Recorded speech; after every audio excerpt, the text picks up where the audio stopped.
The views expressed on Talk Real Solutions, hosted by Tyrone Thompson at talkrealsolutions.com, are the views of Tyrone Thompson and do not reflect the views of talkrealsolutions.com, YouTube, or etc. The content here belongs to Talk Real Solutions and its many contributors. Views and opinions expressed by all contributors belong to them and not talkrealsolutions.com or Tyrone Thompson, the host, or etc. All data and information provided on the site is for informational purposes only. Talk Real Solutions makes no representations as to accuracy, completeness, correctness, suitability, or validity of any information on this site and will not be liable for any errors, omissions, or delays in this information or any losses, injuries, or damages arising from its display or use. All information is provided on an as-is basis. All right. Welcome to the show. Welcome to the show. This is Talk Real Solutions, and I am your host tonight. Why am I sounding so low? Maybe it's my computer. Hold on. I always got this damn audio thing. Hold on for a second.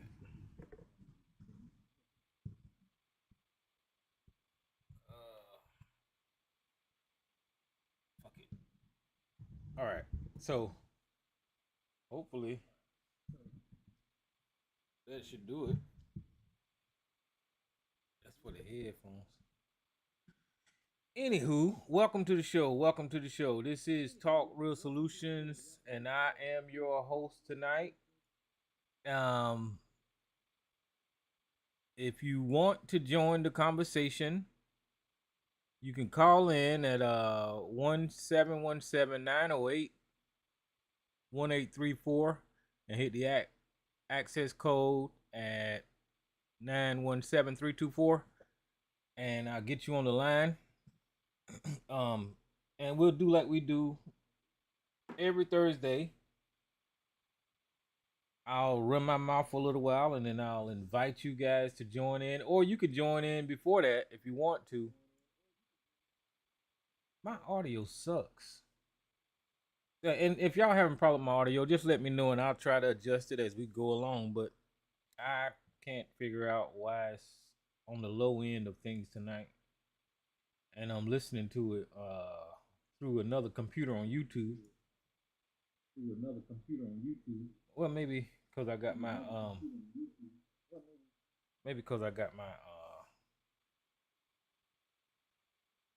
don't worry about it. Hey, what's up, MJ?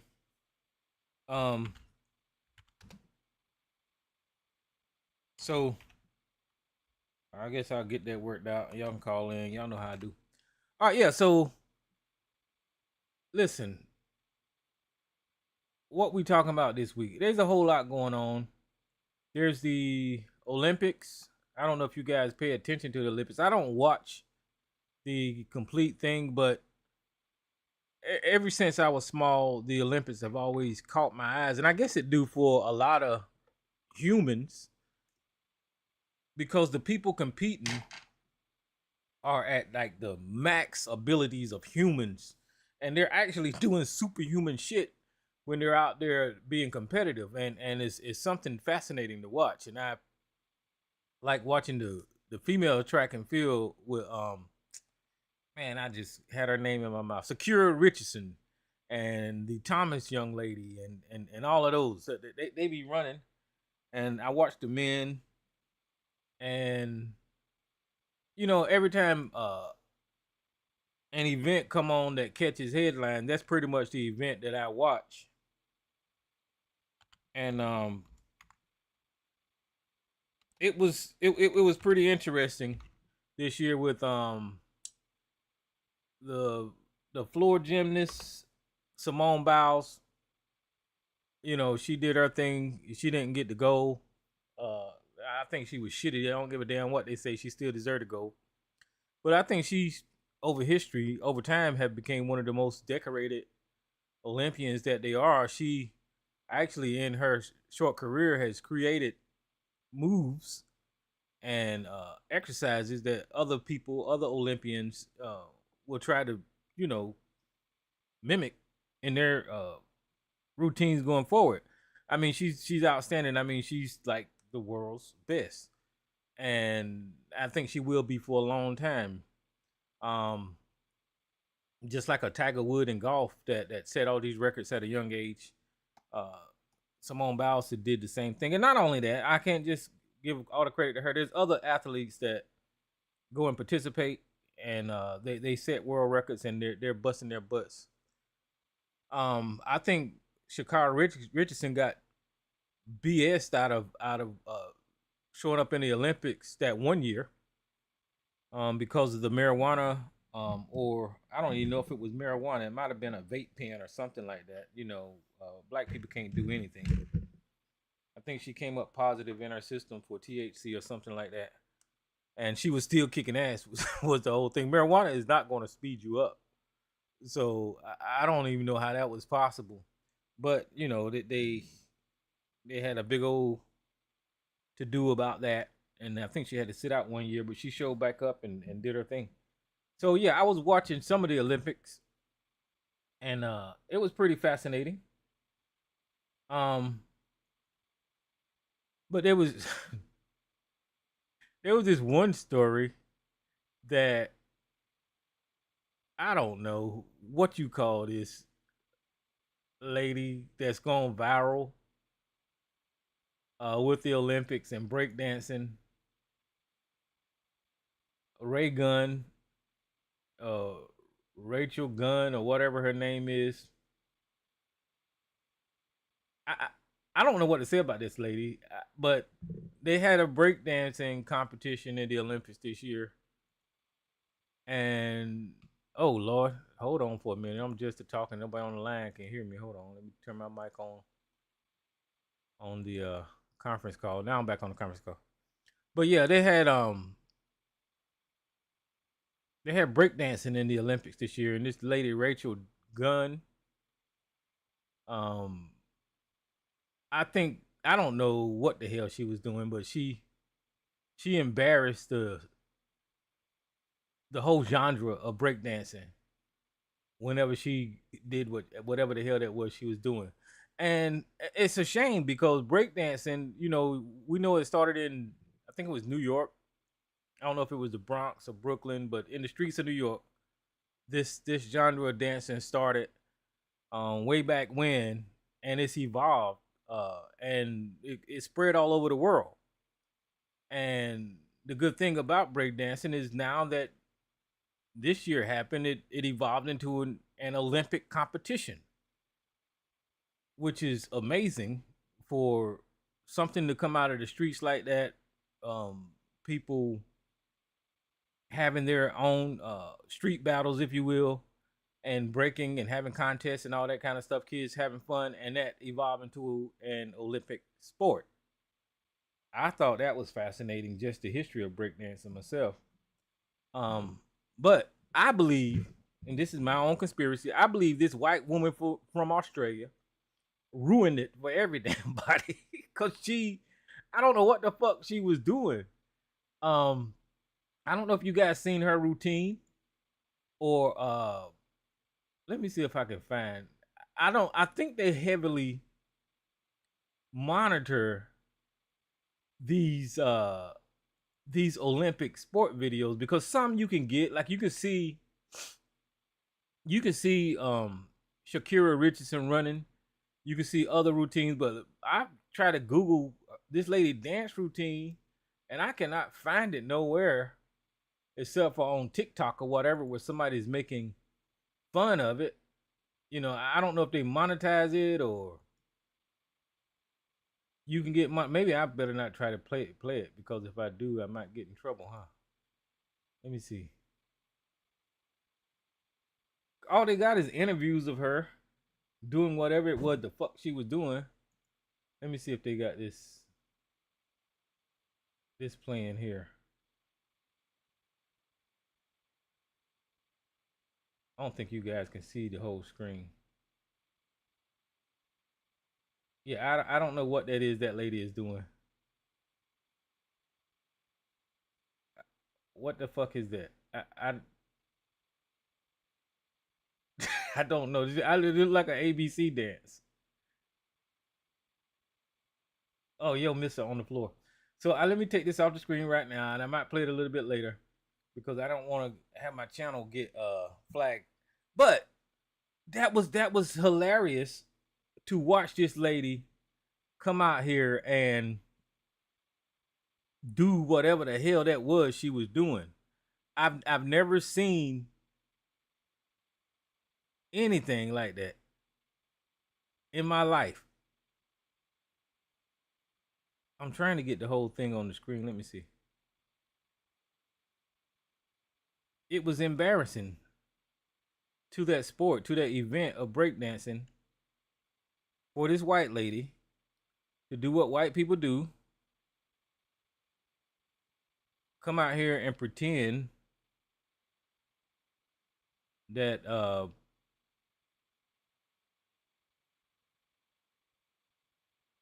or try to appropriate a certain culture, right?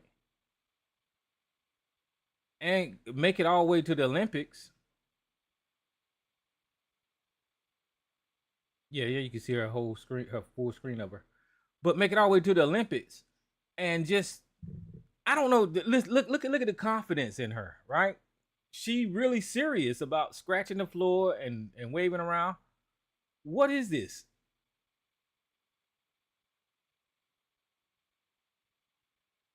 That is not. I don't know what that is.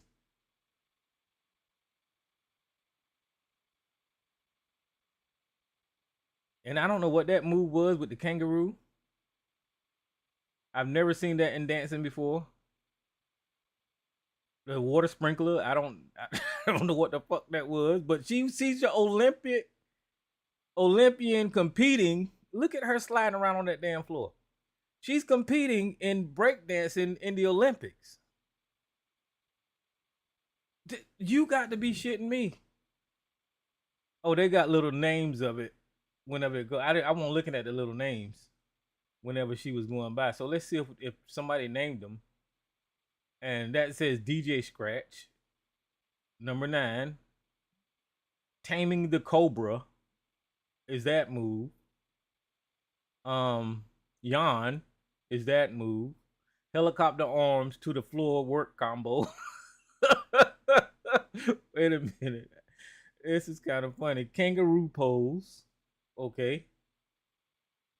And that's move number 5. Sprinkler is this move. Kangaroo hop is this one. The sweep and the crab chin. Let me take this off the screen before I get taken down by the Olympics. Okay, so y'all seen all of that. And you saying, well, Tyrone, why the hell is you talking about the Olympics? Well, for one, I enjoy the Olympics. And I like to, like I said, I like to look at these people compete. But this lady just kept hitting my timeline. And I'm like, what is going on with this lady? I wasn't going to watch no breakdancing in the Olympics. And then somehow or another, I ran across this damn TikTok video where this guy had her on the TV and he was imitating her moves. And I thought it was funny as shit. And I said, oh, this lady actually competed in the Olympics in breakdancing. And then, everybody was talking about this lady. So why am I talking about her? Well, because she's white. Let me just go ahead and put that out there. And when white people appropriate what black people do, they tend to exploit it in such a way that they can get paid for it. They can get popularity from it. They can get famous off of it, right? And now she's going to be forever known as going to the Olympics and breakdancing, even though she was highly unqualified. I was talking to someone the other week, and I said, in order to get to the Olympics, you got to go through years and years of training when we was talking about the female boxer that they mistakenly called a man. I said in order for her to get to that level, you have to train for years and years and years in order to get to that level. So she would have been disqualified years ago if she was disqualified from boxing that one lady that she beat the shit out of. Same thing with Rachel Dunn. Somebody along the way knew that this lady could not dance, and she can't dance. But because of her status and probably her arrogance and her privilege of asserting herself as a white female breakdancer, they allowed this shit to happen. Even if she did make it out of her country as being a breakdancer, when it came to the Olympics, the judges, whoever was allowing these people in the competition, could have looked at that lady and said, "Look, ma'am, I know you proud of what you do, but you cannot qualify to compete with these competitors that have actually put in work and have skill in this event." They should have not have let that lady dance in that competition, even though the world got some humor off of it because it was funny as shit watching that lady squirm around on that floor like that. This is what this is the world that we live in when it comes to Europeans and them appropriating certain things, and then exploiting it. So that's all I had to say about that. And the Olympics, it was just funny to watch that lady do that shit. All right, so I titled the show "MAGA Morons Have Ruined America." Now, the reason that I say that is because I am so tired of watching this presidential cycle and the Democrats, so Kamala Harris, receiving so much slack over the smallest stuff when it comes to policy, foreign relationships, what she's going to do about the southern border, things that politics is supposed to take care of, but all of a sudden they want this one politician to account for all the answers policy-wise when it comes to these issues. I'm tired because Donald Trump is getting a free pass when it comes to any policy. Now that's why I said MAGA morons have ruined America. It's not even competitive when it comes to thought anymore, because they put all the onus on the Democrats, and Donald Trump has not made one policy suggestion in fucking 10 years. Not one. We don't know how he views domestic policies. We don't know how he views well, I mean, I'm saying that lightly, and I'll tell you why, because we do have an idea.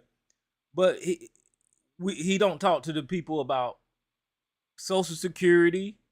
He don't talk to the people about military policy. He don't talk to people about anything when it comes to race relations in America. He don't put forth policies about anything in this country on his platform.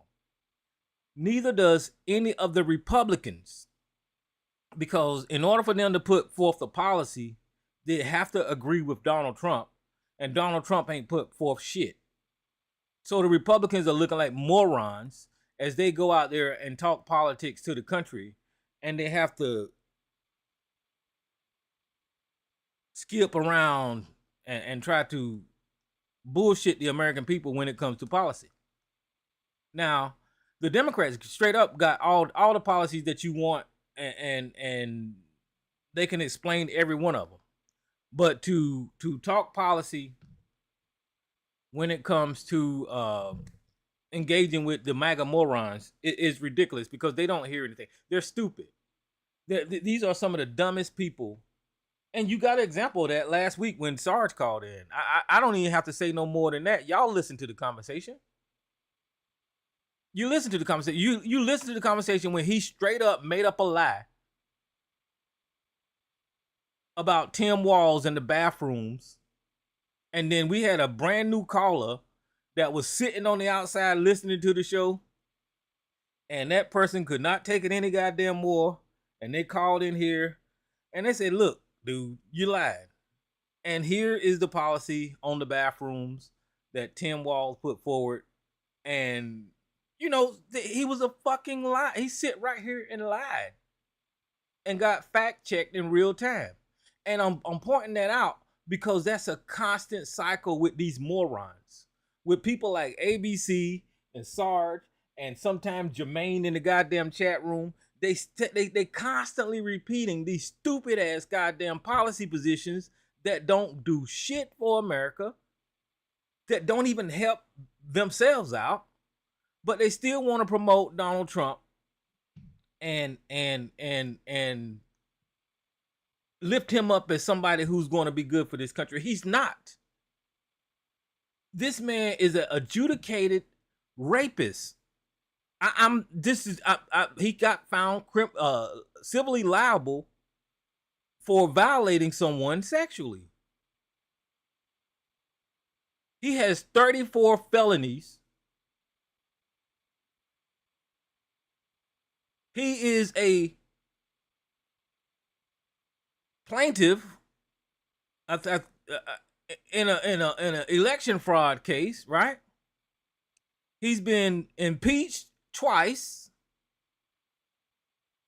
He's stolen top secret documents from Washington. He got found guilty in charity frauds.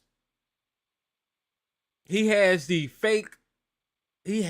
fake college scheme.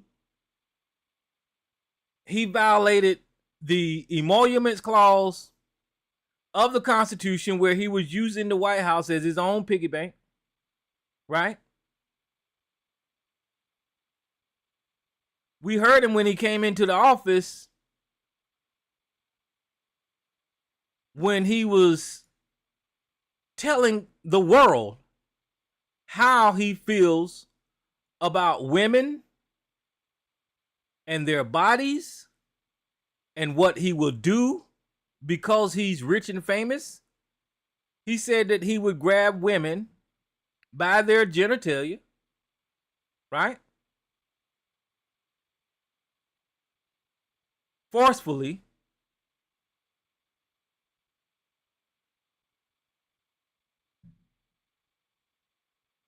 Because he's rich.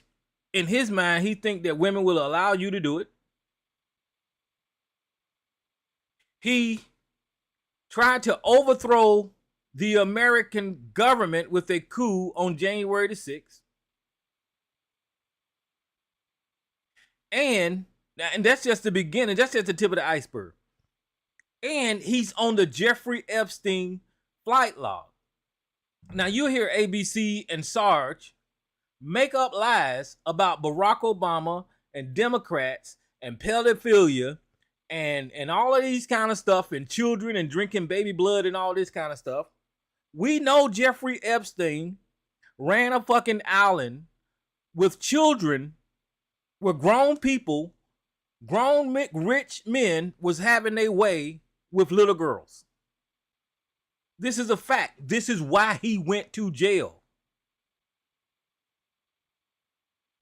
He was a pedophile. He was a pedophile. We know Elaine Maxwell, Jeffrey Epstein's girlfriend, is sitting in jail now for those same type of crimes.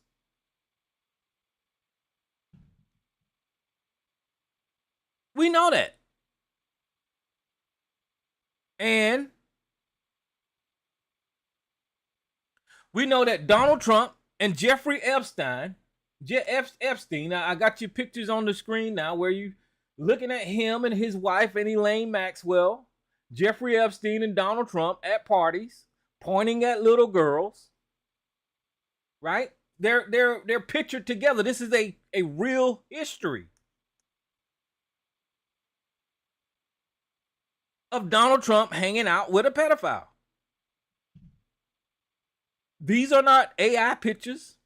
There's Melania with her damn what you call that, foreign hooker status, whatever, the mail-in bride status. That's Melania.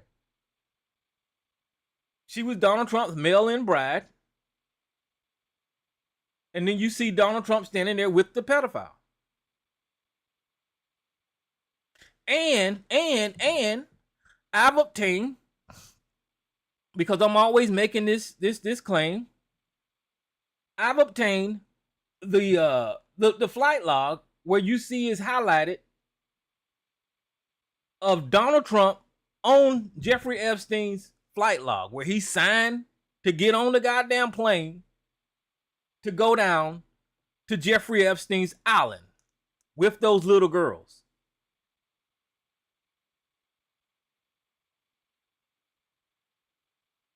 While you hear Sarge and ABC talk about promoting family values, conservative ideology, law and order, protecting the kids, all of that dumb shit that they falsely claim that they stand for, not one time have we got on this line here and had a conversation about any of the things that I have just listed that Donald Trump is guilty of. Which tells me these fucking morons are in a cult and they are not serious whenever it comes to combating the ideas on the left. It tells me that they don't care about children, because his name would not be on that flight log going to see children and get massages from children and doing whatever else they did to them kids down there. You don't care about children. As if you know that the person that you're following is pictured in these pictures with a pedophile, you don't care about children.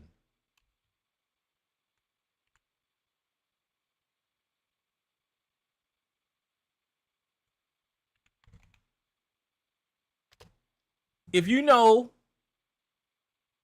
and you know, I just want to be clear about this thing. When I say pedophile, y'all know how y'all like to check me. Here's the definition of pedophile: a person who is sexually attracted to children.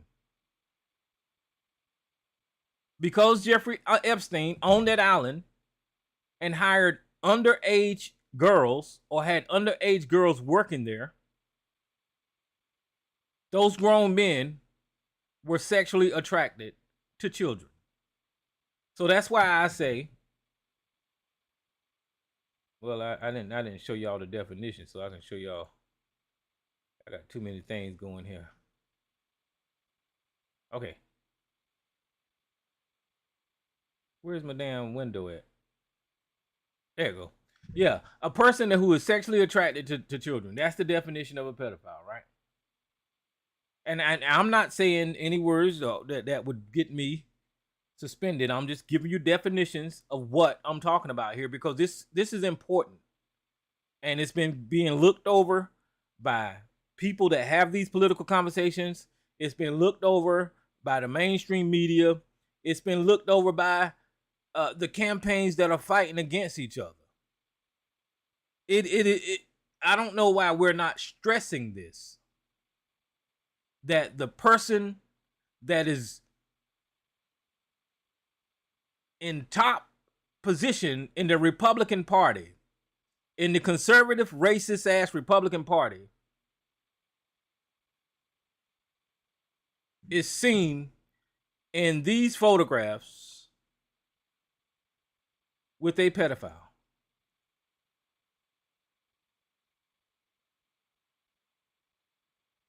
I don't know why that's not. Well, for one, I don't know why that didn't disqualify him in the court of like moral opinion and disqualify him from running, right? And the next thing is, how can evangelicals, Christians, and the Republican Party get behind an individual who is so fucking disgusting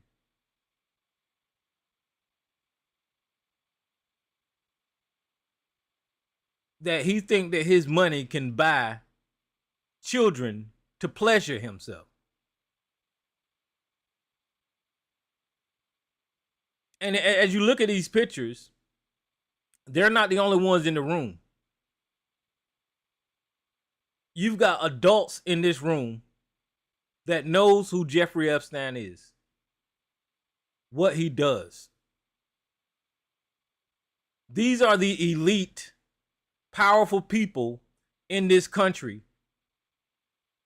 Whenever they project and they say that the Democrats is involved in stuff like this, we have evidence of what you do with your money.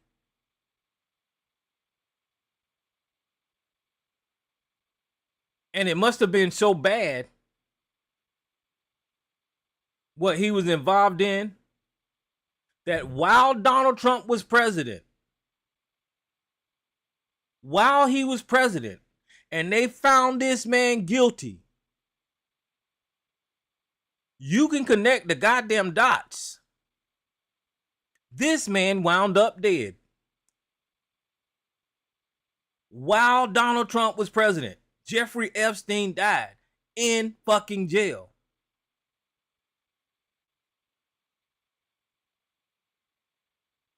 What the fuck is that about? The most powerful man on the damn planet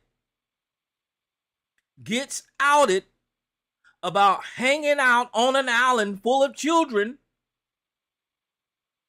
and a bunch of damn pedophiles. They lock the guy up. We see his name on these airplane lists, on these flight logs, and this guy winds up dead while Donald Trump is president.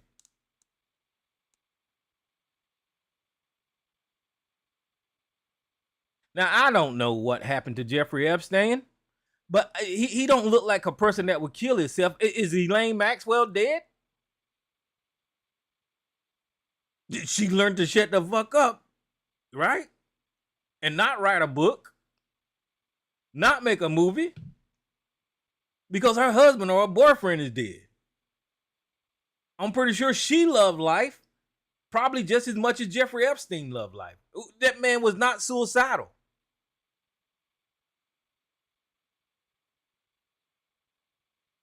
But ain't nobody asking, how did he wind up dead when we got the kingpin, we got the leader? All we have to do is get him to court and have him testify. That wasn't going to happen. Not with Donald Trump being in the position that he was in. Not when you have the royalty in the UK, the monarchy involved in this shit. Not when you have top celebrities going back to going down to Jeffrey Epstein Island. Probably the fucking Saudis is down at Jeffrey Epstein Island. Probably the most powerful people in the world was involved in this ring of pedophilia. Now you hear this type of talking point coming from them all the time. You remember Pizzagate? You remember Hillary Clinton and Bill Clinton? And all, you remember all of them damn talking points that they had about the left. I'm showing you evidence of your own fucking conspiracy on your side of the political aisle. But because you are indoctrinated and you are programmed and you are a fucking zombie and you are in a cult, you can't see the forest for the trees. You can't pull back enough to understand that every insult that you are hurling out there, you've been indoctrinated with to keep your eyes from looking inward.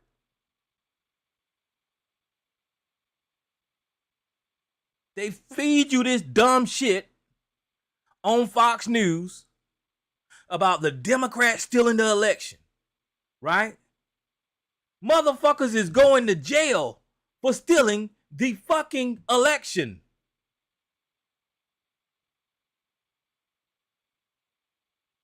They are going to jail. They are getting locked up for stealing the election. There was a big situation. Where was it at? Let me see if I can pull it up. That just happened where they just locked this lady up. This lady right here. Now, listen. They told us that the Democrats stole the election, right? The Democrats is out here stealing the election. Tina Peters, guilty of former Mesa County clerk convicted on 7 charges. This is August the 12th. What's today's date? This is a couple of days ago. It says 12 Mesa County jurors found Tina Peters guilty for 4 felonies on Monday after a lengthy criminal trial, making yet another conviction tied to the post-2020 election conspiracies. They're going to jail for conspiracies. ABC, whenever you're repeating whatever the fuck you're hearing from the right about election, it's a conspiracy. Sarge, 2,000 mules was bullshit. This lady is going to jail for 2,000 fucking mules. Peter faced a total of 10 criminal charges related to her role in helping a man gain unauthorized access to the voting equipment during the secure software update in May of 2021. She allowed someone to come in there and fuck with the systems, stealing the election, trying to steal the election, the shit that y'all accused the Democrats of. She got found guilty of. The county's voting machine's password and copied of its hard drives were later posted online by people trying to undermine the validity of the system. She allowed people to get into the system, get access to the information and data, and then post that stuff online and saying, look, we found fraud. Clearly you didn't find no goddamn fraud because you're getting locked the fuck up. The jury deliberated for around 4 hours and 4.5 hours on Monday afternoon before reaching the decision, which was read out to a packed court at 5 p.m. Peters was found guilty on 3 counts of attempting to influence public servants, 1 count of conspiracy to commit criminal impersonation.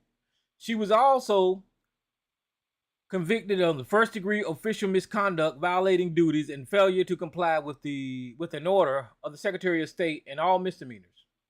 The jury acquitted Peters on 3 counts of criminal impersonation, conspiracy to commit criminal impersonation, and identity theft. It said, how did we get here? The investigation into Peters began almost exactly 3 years ago when images taken during a secure update were including machine software passwords, surfaced online. At the time, a copy of Mesa County's hard drive was displayed and discussed at the Cyber Symposium hosted by Mike Lindell, the My Pillow guy, who has been at the center of false claims that 2020 presidential election was stolen. Right there, we all know Mike Lindell. He's a fucking idiot. But why do people listen to Mike Lindell? Well, they listen to Mike Lindell because he's rich. He has no other credentials to take him serious. They listened to Mike Lindell because before he got involved in politics, he advertised heavily on right-wing talk shows and TV shows with his company, My Pillow. And that made him rich. But just because he was making money, that didn't mean that he wasn't still a fucking idiot, like a moron. Like I said, MAGA morons had ruined America. Mike Lindell is a fucking moron. Elon Musk is a fucking moron. Money do not make you intelligent.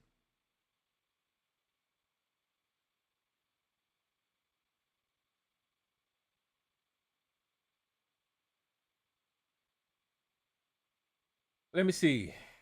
Okay, what did the prosecution and the defense argue in Tina's previous trial? The prosecution also spent substantial time trying to show that Peters knew she'd done something wrong based on her reaction when the security breach started to come to light. Two former staffers recalled Peters telling them, "I'm fucked." So she knew she was doing something wrong. One added that Peters told her she was going to jail. Yeah, you knew you were doing something wrong. She knew she was going to jail. Peters also allegedly told staff involved with the plan to get burner phones and not say anything. They knew that they were stealing the fucking or trying to steal the election. The same shit that they accused the left of. You even hear it now in this political cycle as Donald Trump go out there and say, if he loses, then the election is a fraud.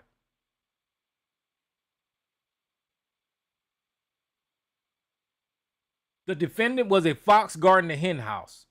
It was her job to protect the election equipment, and she turned on it and used her powers for her own advantage. So she was put in place to make sure the election was good, but because she's a moron and she's a cult member and brain dead, and Donald Trump just happened to have the power of president, she thought that she could break the law with her power. And I can guarantee you she thought Donald Trump was going to protect her. You're going to jail for a very long time, and Donald Trump is down at Mar-a-Lago right now, mumbling on his goddamn words, damn near confused because Kamala Harris is whooping his ass, and he's not going to get you out of jail. There's no dispute about what was going to happen when the state got in there to do the trusted bill. They were going to erase all the records, and said the defense attorney John Case. So they were going to erase the. See, listen. This is why I bought that white lady up. This is why I brought up the topic of MAGA has ruined America. I don't know this lady, but she's got some age on her face, and I'm pretty sure she worked her whole life to obtain whatever position she had. But because of racism and white supremacy and privilege that Donald Trump falsely indoctrinates these people with asserted power, these people are throwing away their money, like in Mike Lindell and Elon Musk, and they're throwing away their career, and they're throwing away their life when they have to get locked up. If this ain't cult mentality at the highest level, I don't know what is. And I'm just scratching the surface of what's going on. Because Donald Trump and his team doesn't stop at the manipulation of a social demographic. They reach into religion and they try to persuade the religious right that somehow Donald Trump was put here by God to lead these people into some type of theocracy in America. You think I'm reaching? Then you need to read Project 2025 from the Heritage Foundation. Now, I started this conversation years ago when I was on my religious thing and I was warning about the dangers of religion and how if religion got into the wrong hand to manipulate people, then this type of bullshit that we watching now could actually come to fruition. You know, I don't want to pat myself on the back, but I called this shit out years ago. But we're watching it come to goddamn life. Because Donald Trump and the Heritage Foundation and the religious right and the evangelicals are playing these dumbass goddamn religious people. I ain't got nothing against your religion. I just know that whenever it comes to that type of idea, it puts a vulnerability into the minds of human beings. So vulnerable, people can lie to you and get you to do anything based off of your beliefs. He's proven it. Because you don't have to prove beliefs. If you believe in something, you don't have to prove it.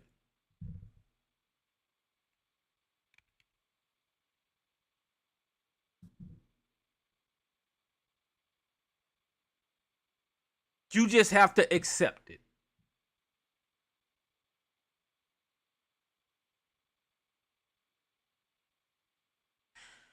When you look at beliefs versus facts, facts is incontrovertibly true. You can't disprove a fact. But whenever you look at beliefs, you don't need any evidence for people to believe. And Donald Trump and the Heritage Foundation have tapped into faith and belief, and they have weaponized it politically to obtain the type of base core support of fucking now morons. I wouldn't call you morons if you only believed in your religion. But I have to call you morons now that you've let your belief systems and your faith and your religion be manipulated by a political goddamn leader in such a way it's causing you to break the fucking law. You are a moron. I have to call you a moron now.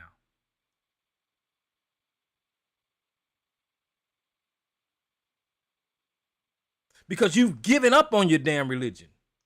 You allow this man to walk around and sell Bibles that has been manipulated and rewritten in such a way that he put the damn Bill of Rights and the Constitution in it. He's weaponized religion in such a way to where he's got you demonizing other religions. He's demonized religion in such a way that he's got you to turn on your own fucking nation's constitution, where there is a separation of church and state.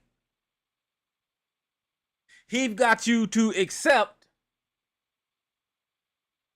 Christian nationalism, which is the same ideology that the Nazis held in Nazi Germany. He's got you to turn on free speech. Do y'all realize that the Republican right has actively taken away free speech in this country, and they say the left wants to do it?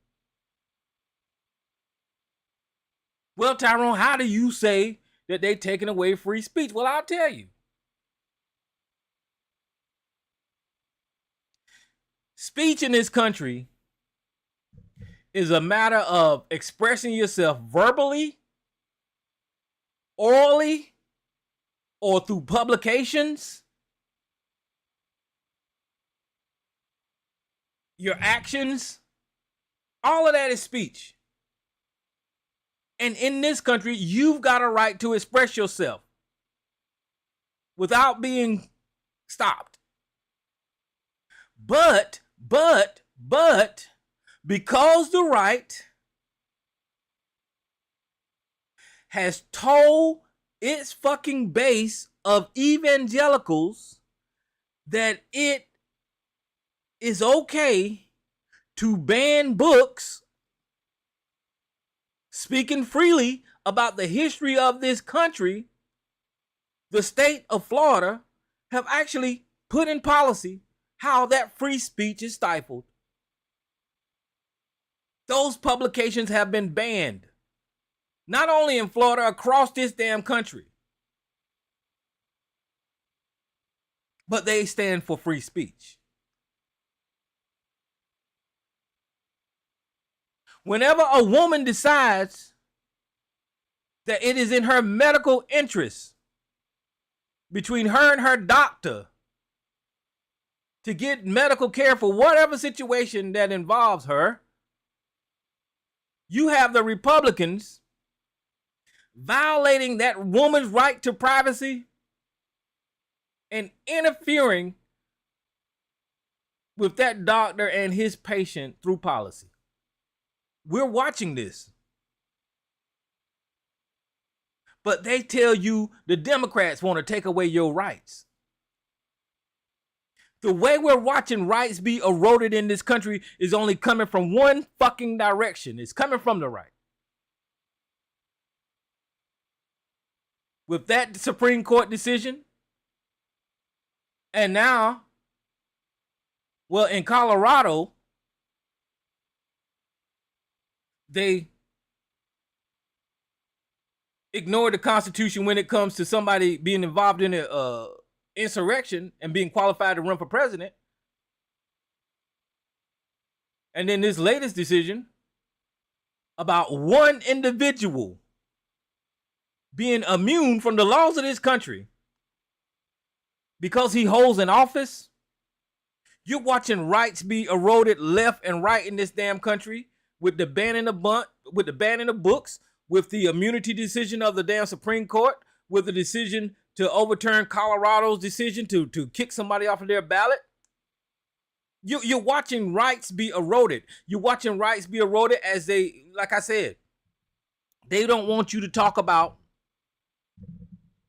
freely and openly the history of this country. And then they create these battles to fight against when it comes to critical race theory.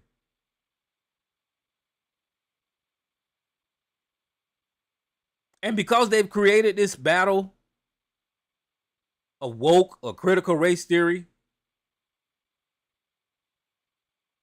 that opens the door for them to put into policy to take away your rights. But the media, I see it all the time, but I'm just a nobody sitting on fucking YouTube screaming at a damn microphone. But the media or these policymakers will not emphasize anything that I'm saying right here, even though what I'm saying is 100% right. Your rights have been taken away by Republicans, and they're not even in fucking charge. Just imagine. Just imagine if they were in charge. They will go down the checklist of Project 2025. They will have you as a woman going back to the 1920s. They will have you as a African American struggling to compete again. Well, we struggling to compete, making the struggle even harder to compete, to live in this damn society even harder. Because the income disparity in this country has never been corrected. And it'll be, they take away, they gutted the voting rights. They stripped away affirmative action, which was this country's acknowledgement. Affirmative action was this country's acknowledgement that this was a racist country, Tim Scott. Whenever people say, whenever him and Nikki Haley say that this is not a racist country, I don't know how they can get away with it, because Congress and this government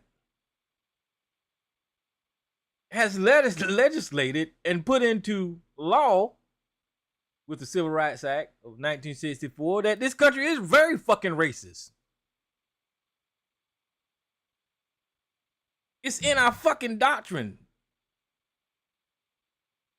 I mean, but they're taking away these rights. Whenever they're scaring everybody else and projecting their fears or lying about their fears, they're doing the same thing that they're accusing other people of. They're doing the identical thing. Whenever they was impeaching Joe Biden on being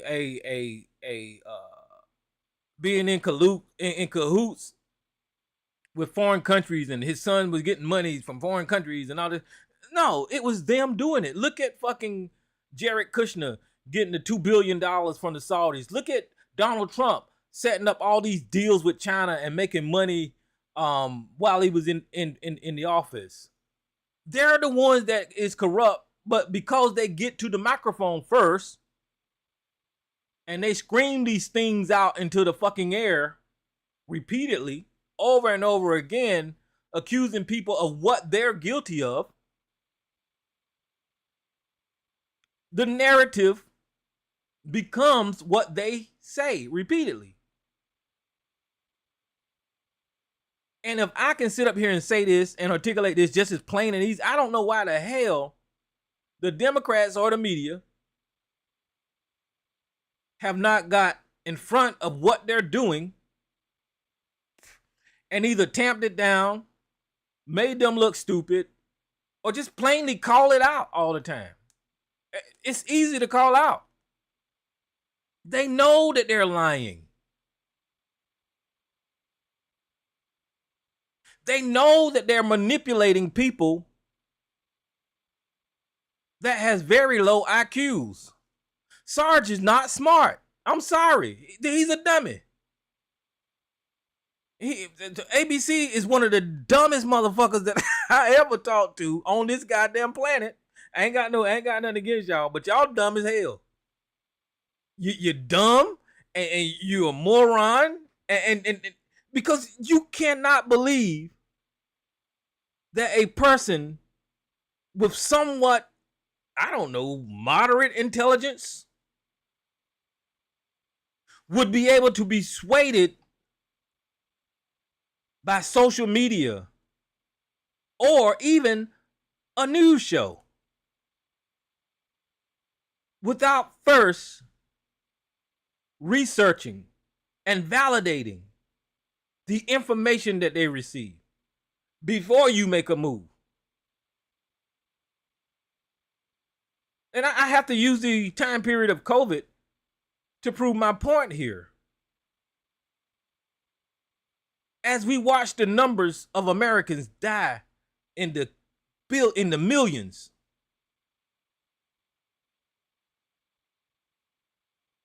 life ended under Trump. And I've called him the greatest mass murderer in history because he is. Nobody will even hold him to that fucking legacy of offering disinfectant to get rid of a pandemic, a virus, of telling people that they can use light to kill this deadly virus by downplaying it, saying it's going to be gone by Easter, by contracting it himself and walking around maskless, infecting other people. And then it even reached TRS when you have one fucking moron come on here claiming to take fucking horse pills. Then you had Sarge get the fucking shot and then come on here and argue about how the shot was terrible. It's fucking wild world of wacky when it comes to these fucking goddamn people on the right. Sarge got the fucking vaccine. Came on here and told us he got the damn vaccine. He protected himself. And then came on here and told us how dangerous the goddamn shot was. Why the fuck did you get it, sir?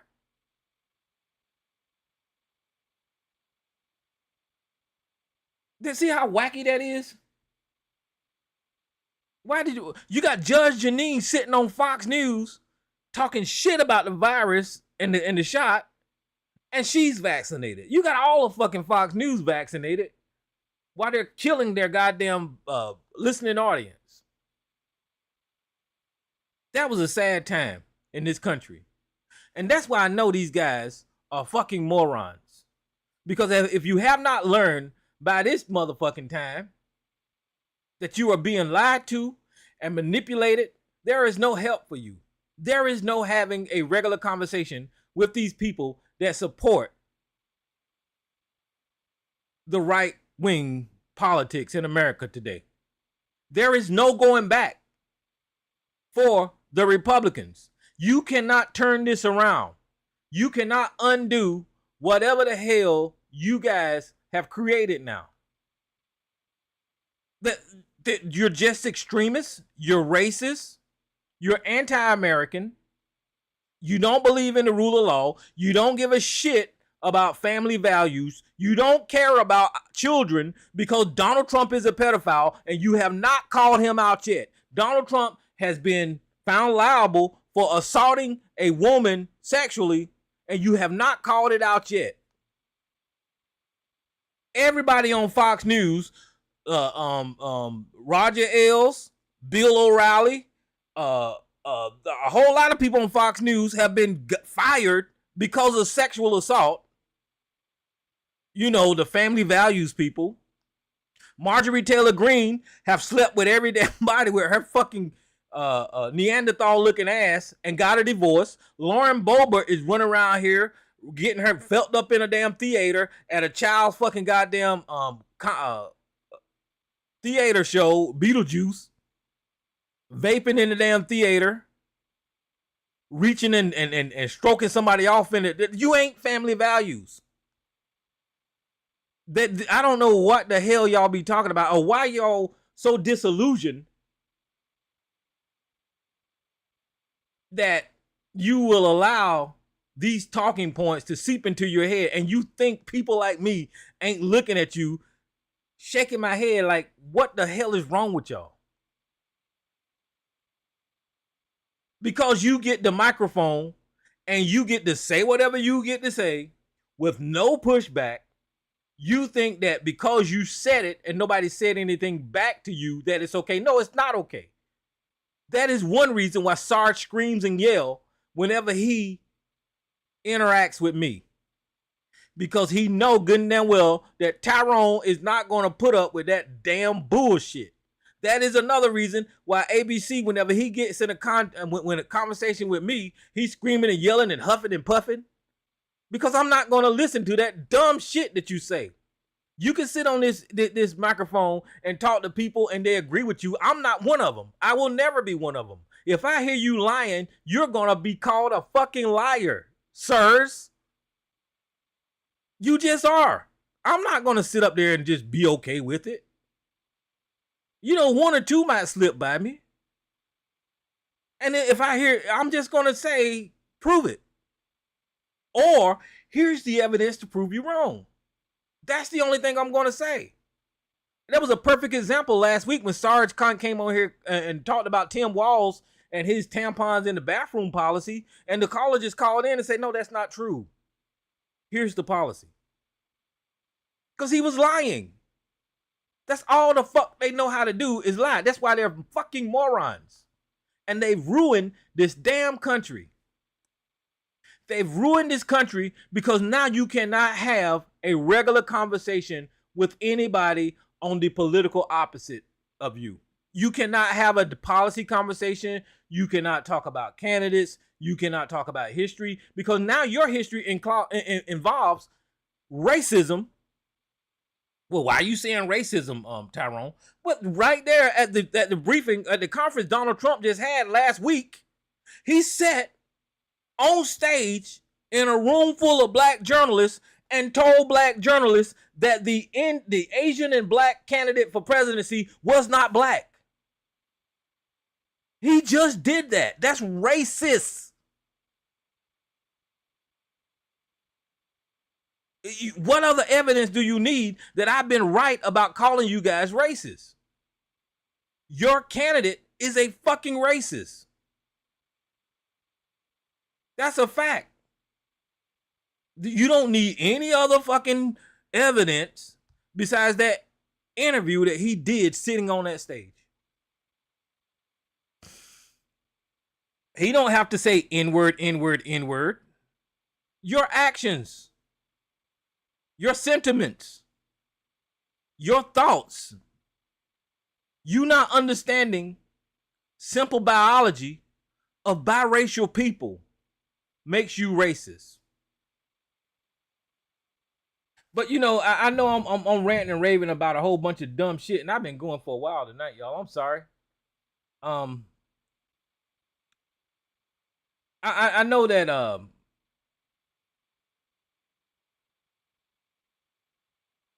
well, I didn't forget.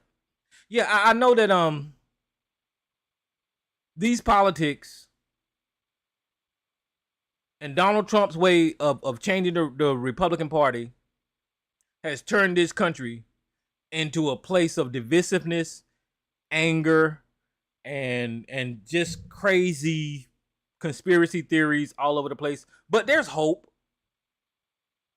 You know, and I didn't think so before Joe Biden graciously stepped down. I didn't think that this country it's not a cakewalk either, to be honest with you. So before Joe Biden stepped down, you was looking at the attitude across the country, and you seen a lot of people just down, just gave up and all this kind of stuff.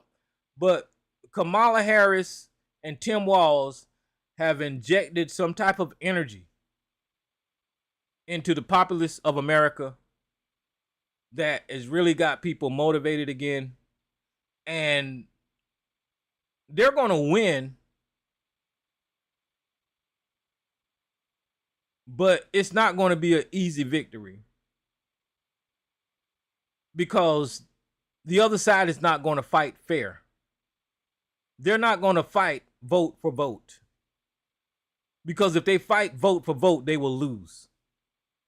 They will lose on popularity alone, but they will lose because the electorate is going to turn out and vote for the Democrats. They're going to lose because Donald Trump is the oldest person to ever seek the office of president. They're going to lose because of their misogyny. They're going to lose because they have a history of taking away rights from Americans. They're going to lose because they're racist and they're using banters like woke and CRT and Black Lives Matter and whatever phrase they've got now. They're going to lose because Americans, the youth of America, don't want to hear that anymore. They're going to lose. But like I said, it's not going to be a cakewalk, because the white men that has been in power for generations in this country is not going to lay down and take this. We talk about Donald Trump, but Donald Trump is not the power behind Donald Trump. The power behind Donald Trump is the legacy of the white male patriarchy that has ruled this country for so long. And that's what the Democrats is fighting against. They're fighting against the white male power structure that is ingrained in this country. And behind the scenes, people like Elon Musk is giving millions and millions of dollars to this race so he can stay in power. He's not even fucking American. I don't know. He might be a citizen now, but I think he's from Australia. Um, but that's what you're up against. You're up against the corporations, big oil companies, the CEOs of the white male structure that had their legacy handed to them on a silver platter, and they obtained wealth, and they're paying to keep it. That's why Rupert Murdoch is so vested into this idiot, even though Rupert Murdoch lost $1 billion fucking dollars behind Donald Trump. And he's still getting sued. That power means so much to the white male patriarchy that they don't give a shit about reputation. They don't care about lying. They just want that power. And they are so scared that if Kamala Harris wins, that power is going to somehow one day dissipate. But what they don't know, what I know, is that Kamala Harris would probably set the ship right, but it ain't going to be no extreme legislation from any Democrat. Unless it was a Democrat like the lady that they used to, Elizabeth Warren or Bernie Sanders. You would see extreme legislation then. But the legislation that comes from them wouldn't be things that African Americans would be promoting. You know, they probably go after the big corporations and all that kind of stuff. But Kamala Harris is just going to right the ship. When you look at a presidency of Kamala Harris, you can look at like a Barack Obama's presidency, which there was nothing wrong with Barack Obama's presidency. There was nothing wrong, but it wasn't nothing extreme. The only extreme thing that Barack Obama did was the affordable health care. That was extreme to a lot of people because, listen, the reason that it was so hard for them to get health care at all in this country, because they would rather see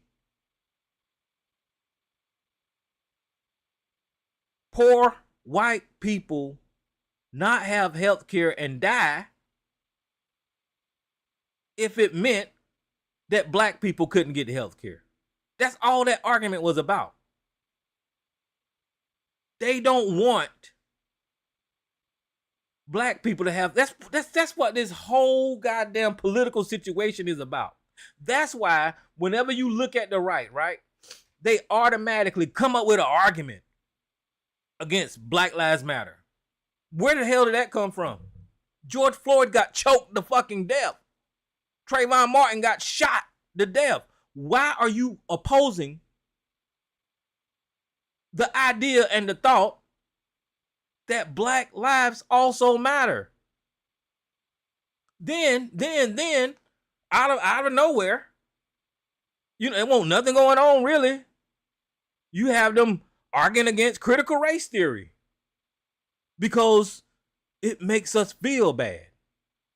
Well, how the fuck do you think African Americans been feeling for generations? You want to talk about CRT that's not even taught in grade schools, and it's just a philosophy that's taught about on collegiate levels.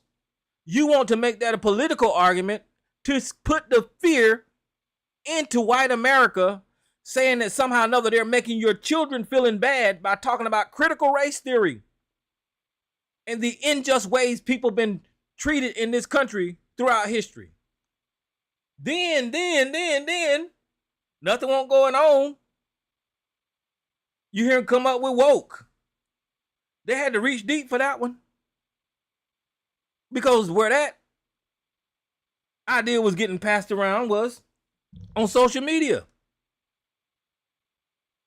When people were laying down this idea of Christianity through white Jesus, where people was learning about ancient Egypt, people were learning about their ancestry in Africa, people were waking up, learning who the fuck they were,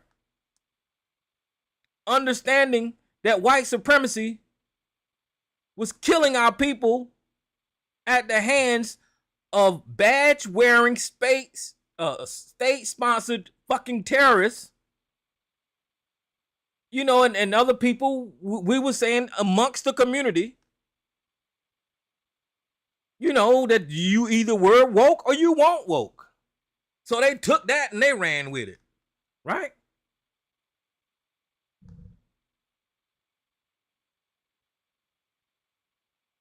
And then what was next? Oh, nowadays, they're talking about DEI. Black, black, black, black, black. All the arguments over time have been against black people. Right? That's what this is about. And people, until people start saying what it is and calling these people racist, then we're going to be stuck in this false argument, arguing policies when it's not about policies. It's about how much can we oppress the black people. That's all this is about. Diversity, equity, and inclusion. Just like the reporter told Donald Trump, it's in the fucking name. Diversity. Why the fuck has it been since, you know, with the exception of Barack Obama, why the hell has it been white male leaders in this goddamn country only? Why does white males lead all the leading corporations in this goddamn country? Why does white males own every goddamn thing?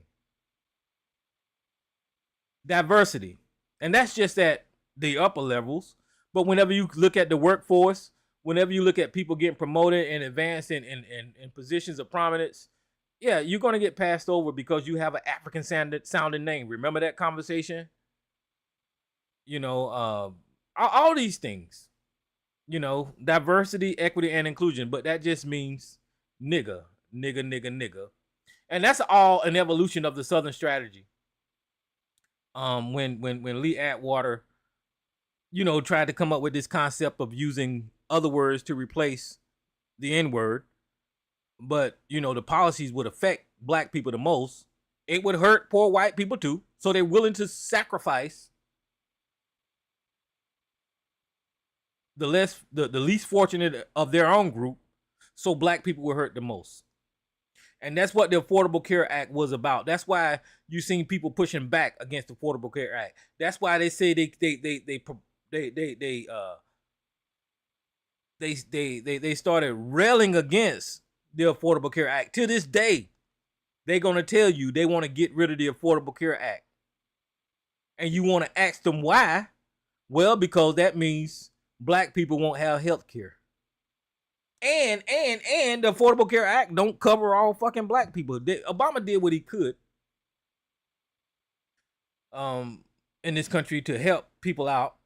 I can't take nothing away with that. That was the greatest president. Listen, history is going to show that Barack Obama was the greatest president that America ever had. That is a fact. You could disagree with me or whatever, because you got to look at how that man came into office. That man came into an office when this economy was being tanked by fucking Republicans.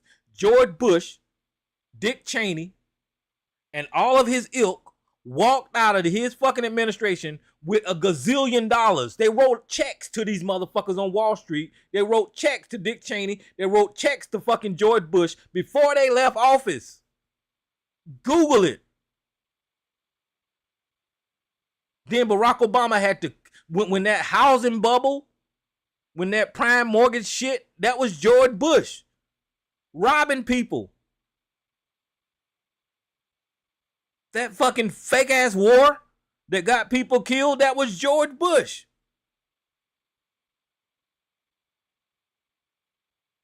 Then Barack Obama had to come into the back. I think he was one of the, you can correct me wrong, I don't know if he, no, there was other presidents. But he came into the office in an ongoing war. Usually presidents try to end their conflicts before they hand off to another administration. But Barack Obama had to come in with Afghanistan going on and all of that bullshit. And, you know, he had to fix the economy. which he did. He had to get the Affordable Care Act did. He had to write all these regulations to control fucking Wall Street, which he did. I mean, Barack Obama did a lot of stuff. So I understand the argument about, well, he ain't do nothing for black people, which is a stupid ass argument. That's a damn lie. Because if he helped Americans, he helping black people out. But people don't get that concept. But you know, that was a good president. So I'm gonna get off of him. But Kamala Harris, if she become president, you can think about an administration going along those lines, which is not bad. And it's so hell of a difference from what the fuck we just came from. Lying to people, stealing our tax dollar money to build a fucking border wall, and having one of your cronies steal the money and go to jail for it. Giving a tax break to the 1% of fucking Americans and blow up the goddamn deficit. Yeah, it's going to be a change from what Donald Trump was. I don't even know what the hell I was going to talk about tonight, y'all. I just started rambling. So I'm going to shut my mouth up. And I'm just all over the place. So let me see if there's people on here. So let me see who's on here. Who's this caller here? Yeah, I mean, you could have kept it going, bro. I mean, it wasn't rambling. It's just, I think, just updating the people what was going on. And sometimes you got to remind people, and sometimes you got to go into detail on certain things because, you know, some people ain't informed. But I just wanted to tap into what you said earlier about the boat analogy, right? And I look at it like this, like, you know, Kamala Harris is trying to steer the boat from, you know, where is high seas, is rough waters, trying to get to the promised land, right? And to get it to land, to the dock. And Donald Trump is trying to sink the ship before you get to the damn, to the dock. You ain't never going to get to the dock with him, and he's trying to kill everybody in the boat before it even gets sunk. So not only he's sinking the ship, but before that, you know, people are drowning, and some people will jump off this boat. So I think that, you know, if we want to keep again, and the analogy of that is saying, well, you know, she's just going to keep the country stable. Is she going to do anything miracle? Well, it depends how many Democrats are in control of House and all those other different departments, right? Because there's always, like you said before, Obama, when he was in office, he could have done a lot more greater things, but there was barriers and there was obstacles that he couldn't get through because of who was in control. And, you know, it works in unison. So I see somewhat that similarity, but us getting to a better place because from where Obama left off, you know, so he had to be almost like the sacrificial lamb and go through what he went through with all this other stuff to get to, you know, now where we at. And so you can see, if you want to say, the contrast of Bush, for those that, you know, remember, Bush, Obama, Trump, Biden. And, I mean, pick your poison. You know, you don't like Democrats? All right, well, I would just say, you know, instead of getting into our feelings, is just get to the reality of what they accomplish and what is going to be better off for the country, not just for yourself as an individual. You know what I'm saying? So I think you got to look at it as a broad thing and not get emotional. I'm saying for those that, you know, well, you know, you love Democrats and this, that, the other. All right, well, let's scratch that off and just look at the accomplishments, lay it out on the table, the do's and the don'ts, or what they did that was good and what they did that was bad. Not about opinion, just the result of their actions that did result in negative. Not, again, by opinion. They say, oh, yeah, but what he did was bad because you feel like it. No, what he did, the result of it, you see from other people what was the reaction of his action. So I'm just saying that, you know, sometimes it's simpler than what it is. It's getting so emotional. And, you know, there's a part of this country That I already accept it. I don't accept their thought process, but I accept that that's how they think. Is that there's some people that want to go backwards. There's some people that are scared of the future. They might complain about what's happening now, but they're comfortable with it somewhat now. Don't want it to get any more, liberal, or they don't want people to have more freedoms. So they feel like, well, we gave too much freedom, we got to pull it back. People are doing whatever they want. Some people are getting in power, paranoia. I think that, again, if you look at it abroad, just look at it, wide range, you could see that, what's the reality of these things. So, push the emotion aside, your cultish thoughts, whether Democrat or Republican, and just be realistic on what's really happening. And I mean, again, we not expecting her to, make this country perfect, but we know that she's going to do a better job, at least for what I understand, than Donald Trump. Her credentials is there. I mean, when you go for a job interview, right? They always look at your qualifications. I mean, I remember they look at your resume. They don't send me your resume, your CV, right? And they look at all these people's credentials, and then they say who has the better credentials. And that's all I gotta say. I don't want to take up any more of the time. Okay. Keep. There you go. So let me. Who's this unknown caller here? That line. Who's that line? All right. That's me. Who is me? That's me. Hey, what's up, Big OC? That's me. Chilling. Hey, what's up? And Miss Elise, I got your line open. You can go after Big OC. What's happening, man? Okay. For me, I guess I'll ask you, Tyrone. The critiques that you hear of Kamala Harris, are any of them true? Not coming from the right, no. Well, not any of them. Not any of them, I don't think. What about the ones coming from the left? I don't think they are. Because they're going back to those old tropes about when she locked up black people and sleeping with Willie Brown. So that's all I hear.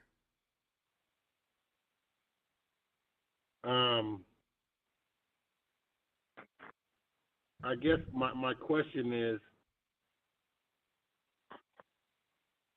there's got to be something that's stopping the people on the left, and particular black folks, from wanting to support her.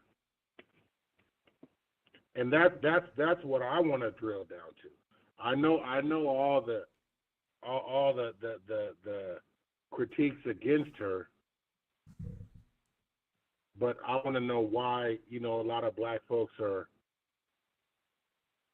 sticking with it. So, and why do you think there is that black population that's questioning her blackness? That's another something that I want to know. Well, Big OC, you know me, I'm long-winded, so I'm going to take a long-winded answer to this. Listen, black people are mentally vulnerable due to Christianity. We have a mindset to where we can be programmed and told what to do. Now, push that aside and think about that vulnerability. And then you think about the instructions come from propaganda, white man, massa. So when massa say whatever the fuck he say, then we listen to it. That's just like subconsciously, that's what the hell we do. You can agree with me or you don't. So the critiques you seeing coming from about Kamala Harris is coming from the left, but it originated on the right. It originated from white people. So white people originated all of these critiques. Black people embraced it, and then we started spreading it amongst ourselves, and we believe it because propaganda works. And all of a sudden, now you an uphill battle because now you got to fight with somebody not white but somebody black about the same talking points that white people put out there. So to me, that's where I see it coming from. So what you saying then is, at the end of the day, I'm trying to, because as I look at Kamala, I'm saying she's the same as far as Barack Obama, right? Okay. And I'm saying that not in ethnicity, but in political makeup. Yeah. Right? Attorney. Was she a senator? Right? Yep. Then vice president, except Barack Obama just wasn't vice president, but he was all those things, right? And then he was someone they called black. He had to prove his blackness too. Look at my pastor. I smoke some weed. I shoot hoops. So he had to prove his blackness. Now we're back with Kamala Harris. I pledge Delta Sigma Theta Rho, whatever the fuck. I had the hoop earrings. You know, it's the same to me. It's the same shit. Yeah. All over again, right? And so once again, I'm like, we back again questioning this black person running, and I'm believing it's because if this was Jesse Jackson or Al Sharpton, yeah, we got a nigga running. But right. I can honestly sit back and say, yes, these have been some questionable blacks. I get it. When people are saying she ain't black, they're saying she ain't from Mississippi. She ain't from South Carolina. She ain't that black. She didn't eat T-Pops, frozen sugary-ass Kool-Aid out of cups. That's the kind of black, I think, when you keep saying black and she's the first black people are like, wait a minute, this bitch, she ain't never ate raccoon. African American. She ain't never ate possum. Nah, they're not giving it to her like that. And I that's what I believe. It's going to be hard for her to overcome. She just needs to stay Indian and whatever. And the black that she thinks she is, embrace it. Don't come out doing extras. Yeah, don't do it extras. Yeah, she don't need to do that fucking Hillary Clinton hot sauce bullshit. Yes, don't be more than what you've been. But you are. That's what I would say, because then it's going to look inauthentic. It's going to look inauthentic. So just stay the almost, you know, you there, but you ain't all the way there because you came up different and you half know you and half. So, yeah, I mean, at this point, I'm like you. She don't need to do anything. She's half Indian, half Jamaican.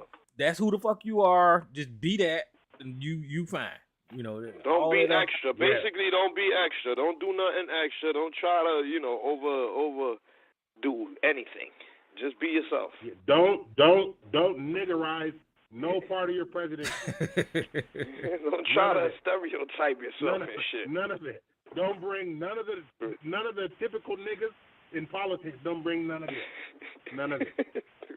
Yeah, because I mean, she's already winning with a great deal of black people. You know, it's these FBA, NBA, whatever the fuck they call them, ADOS motherfuckers that's making a lot of noise out here about her, and they're misguided any damn way.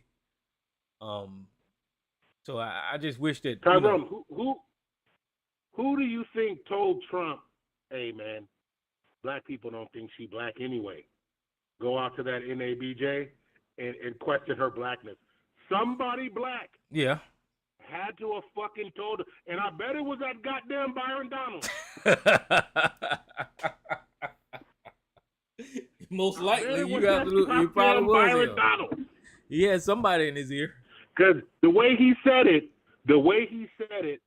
somebody had to have said it to him, and he probably looked at him and was like, you're right. You're right. You know you're right.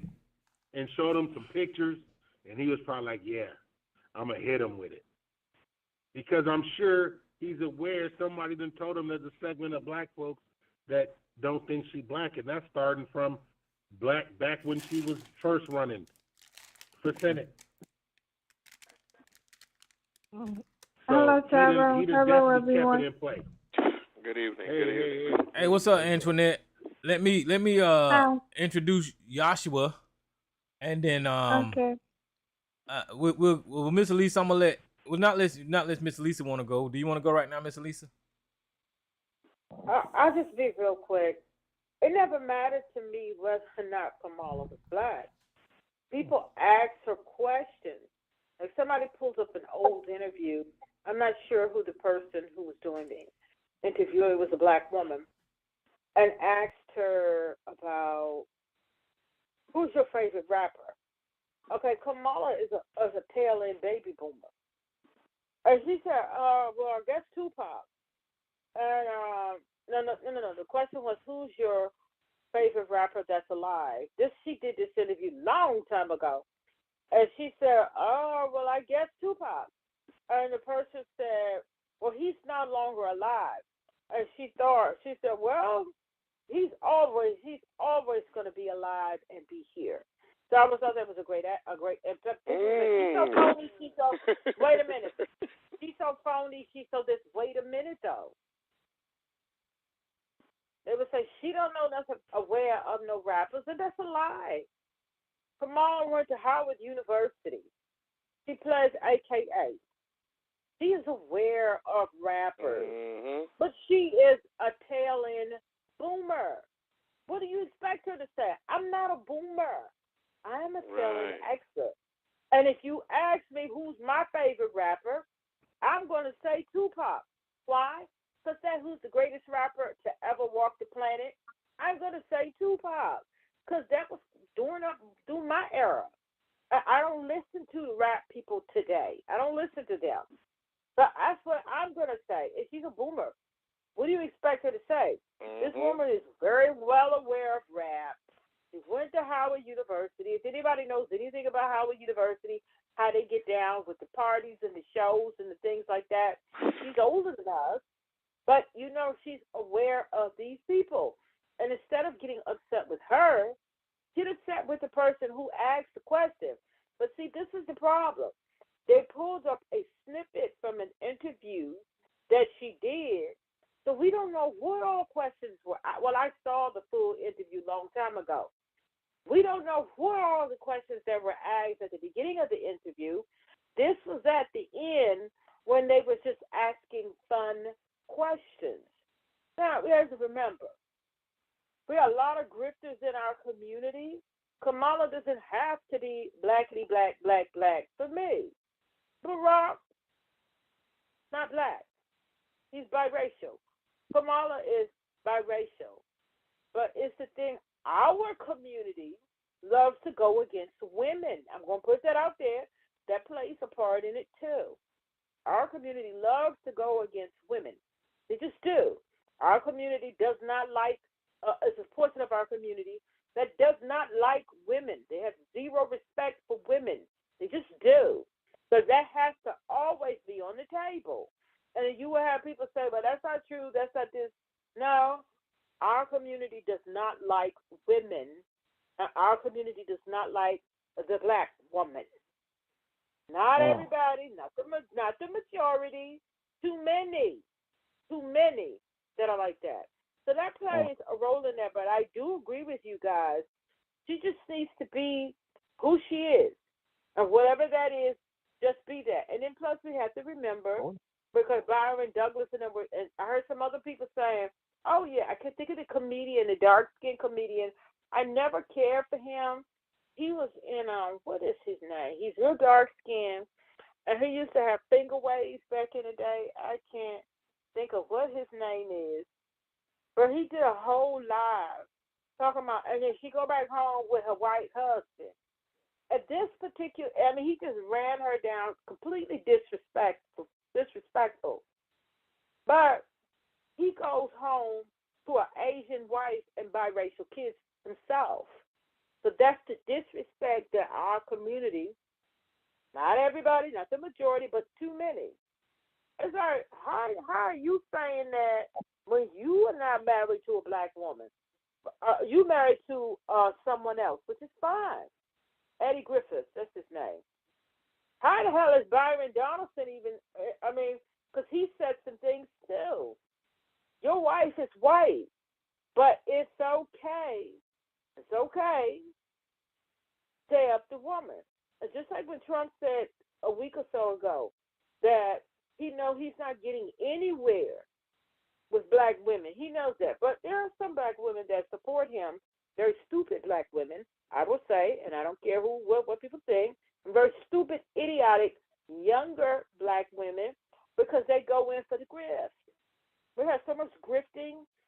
goes on our people.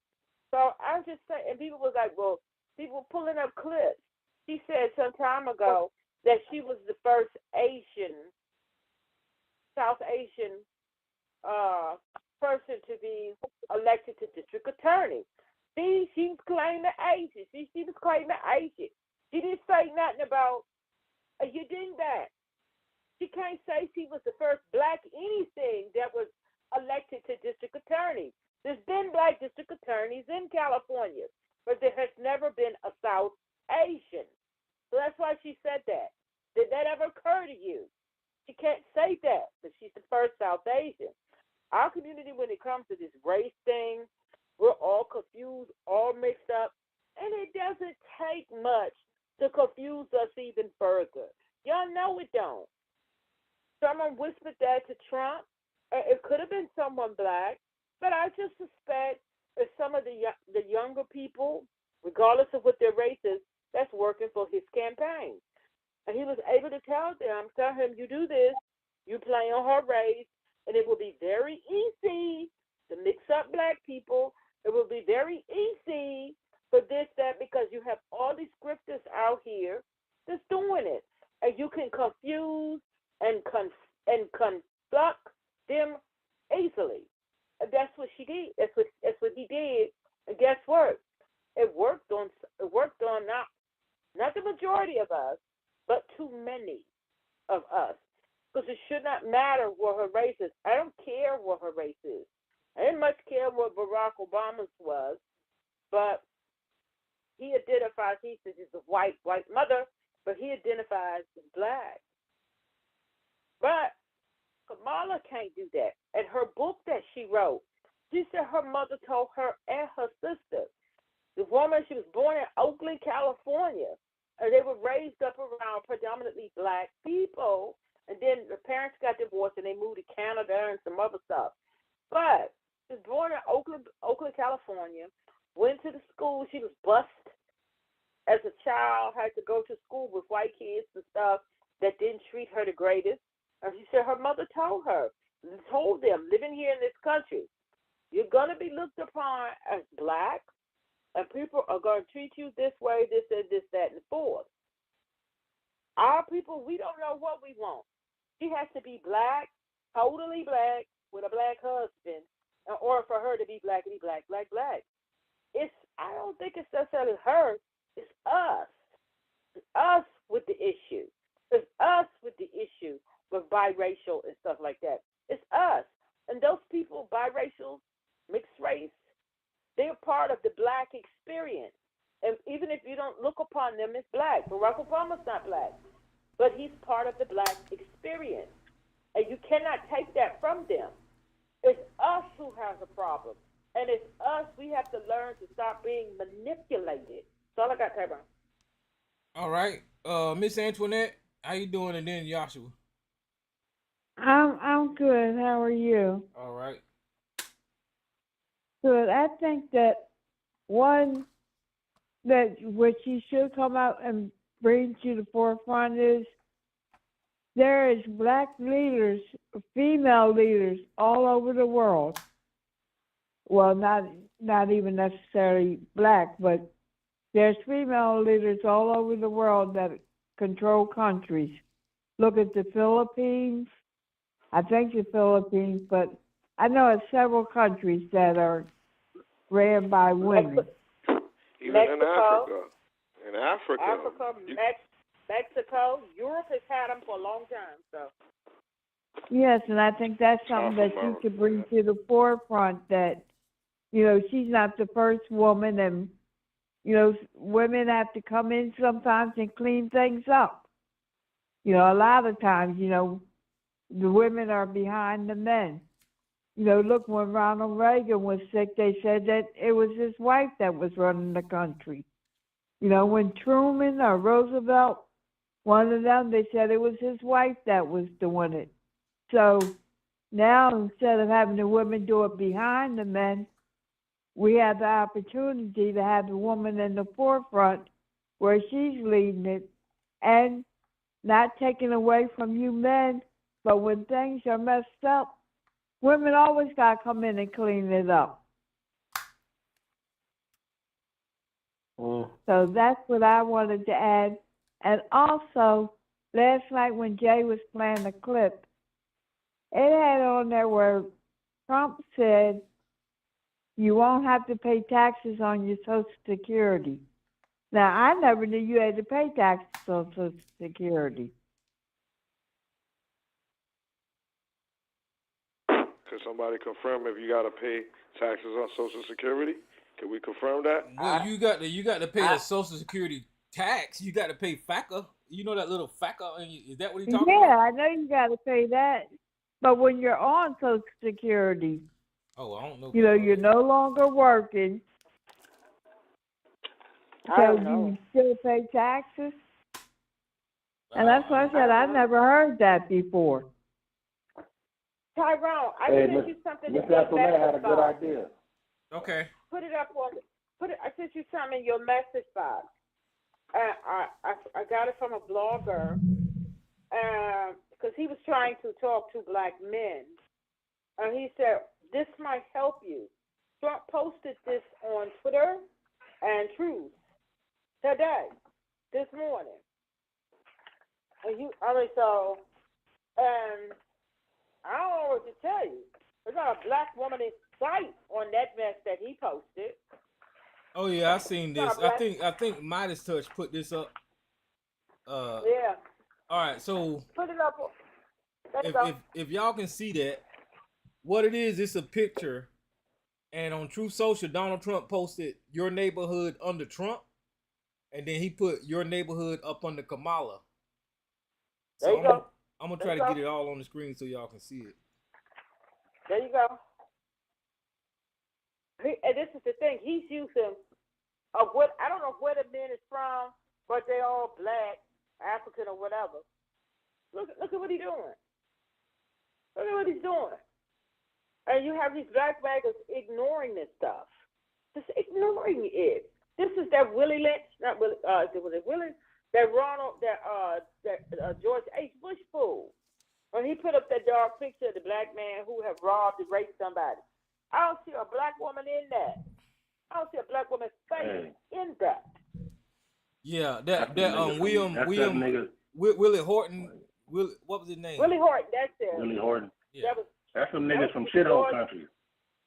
Mm-hmm. But they still all men.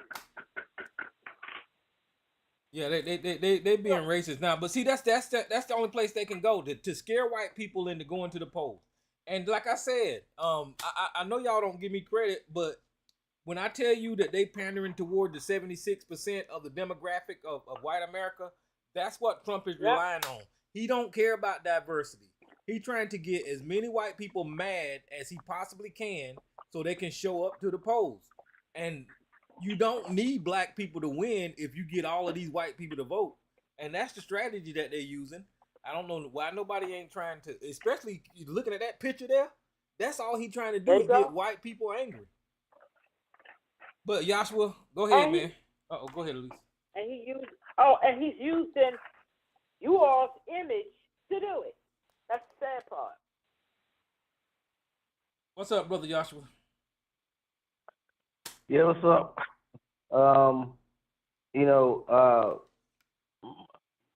My take on this thing, and this is my take, and Ms. Harris, these things that's about her, that's coming up about her, that she's not black and all that, and she, her statement about black people at one particular time when she says she's not going to do nothing specifically for black people. Well, all those things are going to come, and I think she knows that. Okay, I think she knew that all this is going to come back up. It's going to come back to haunt her. From a strategist perspective,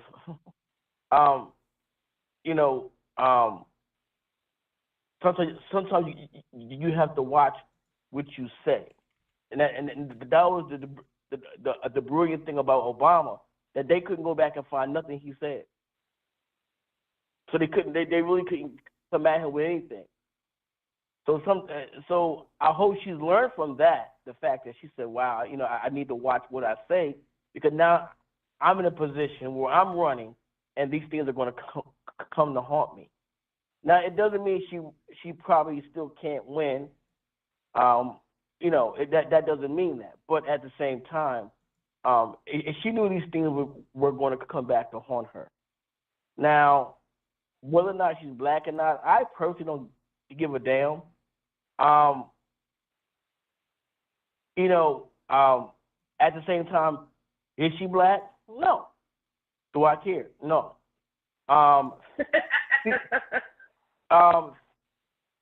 Phenotypically, her phenotype, her characteristics, if you saw her walk down the street, you would say she's black. Straight up. If she didn't tell you, you would say, oh, she's just a black light-skinned woman. That's it. But so that's how I look at that. But my point is that we need to look at her policies. I think one way that she can turn this around is she start to browbeat the media with her policies. That's what she needs to do. Okay, show us what your policies are. Okay, show us how you're going to keep them from going after DEI because they came at her with that. Show us how you're going to reverse the idea of critical race theory, a CRT, and you're going to executive order that books could go back in these libraries, and you don't have the right to take books out because you disagree with them. That's insanity. So I think that these are the things that she should be doing, concentrating on if she plans to win. Now, again, with me personally, I don't have a person that I like yet. I'm waiting on policies.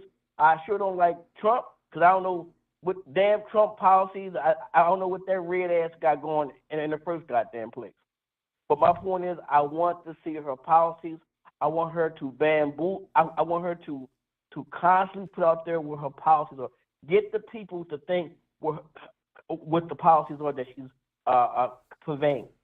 You see, if she don't let people know what her policies are, then she's going to lose, straight up. So that's the thing. Not if she get Beyonce to come out. Not if she get Beyonce. With Miss my thing with Miss Harris, I wrote her years ago when I lived in California. When I was fighting the housing crisis, and I was in that because at that time I had a house. But I wrote her, and I was asking her for some suggestions on what should I do to keep my house. Why can't She actually wrote me back. And post that in the chat. And she told me, she said, "Well, I'm sorry this is happening." She said, "I think all people are going through this with this housing crisis thing, etc." And that's how she came at me, and she wrote things what she felt I should be doing, and etc. So that was kind of like a good sign. I back then I knew that she would run for president. Back then I knew that. I said she's going to run for president, and I said, "Damn, it came true." So, but we're going to see what's going to happen with this thing. It's going to be a rough one. They're going to hit her hard. They're going to throw all types of darts at her. It's unfortunate, but that's the dirty part of politics. They did it with Obama. They did the same thing. Remember, they had him with a bone up his nose and all this stuff. He was a Kenyan and all this stuff like that. His father was from Kenya, but the way they came at him, like he was strictly a Kenyan. Okay, you know what I'm saying? So, was he black, Joshua? Was he black though? Obama to me, I thought Obama to me was black. Now, I don't. Based on. Okay, hold on, bro. I don't tell a biracial person what they are. That's not up to me to tell them that. That's none of my. It's not up to me because I don't walk in her shoes or his shoes. Didn't you just say Kamala won't black? Exactly, nigga. No. But Hold hold on. on. I ain't trying to argue Kamala with wasn't him. Wait a black. minute. Hold on, guys. Hold on. I just want to get clarification. Well, I thought I just heard you say Kamala wasn't black. Yeah, I did say that, but I said I really don't care. I really don't care. Is Obama black? So I'm saying, Big OC, like I said, I didn't care about him whether he was black or not. I really didn't. But I say he's black only because of the experience that he put himself in the black community in Chicago. He put himself in the black community. He had to do that. So Kamala's going to a HBCU don't count to you? Right. That don't, she lives in Oakland. That don't mean nothing. There are a lot of people live in Oakland. Oh, the reason I use the college because you said the black experience, and I think that's a black experience. Yeah, she was probably bumping too short. Listening to is what I'm saying is this: that as far as Ms. Harris is concerned, that's my view on her. Again, hey guys, this is what we got. I know there's people out there that say, well, we shouldn't say the two lessons of the evil. Well, shit, this is what we got. Period. This is what we got. Ain't nothing you can do about it. Now, if you don't vote, be quiet. Don't. And that's my point. If you ain't gonna vote, you shouldn't say a goddamn thing. Don't say anything. If you ain't gonna vote, you shouldn't even have an opinion. Why not? You know, I still gotta live here. All right. So that's how I look at that, Tyrone. Okay. Thanks, man. Well, listen, I think I've got the audio where Joshua was referring to where people are saying Kamala Harris said that she ain't gonna do anything for black people. You got to listen to the whole audio. So I think this. Mm-hmm. I hope this is it. So hold on. Do you support reparations for black people? Well, listen. Again, we had over 200 years of slavery. We had Jim Crow for almost a century.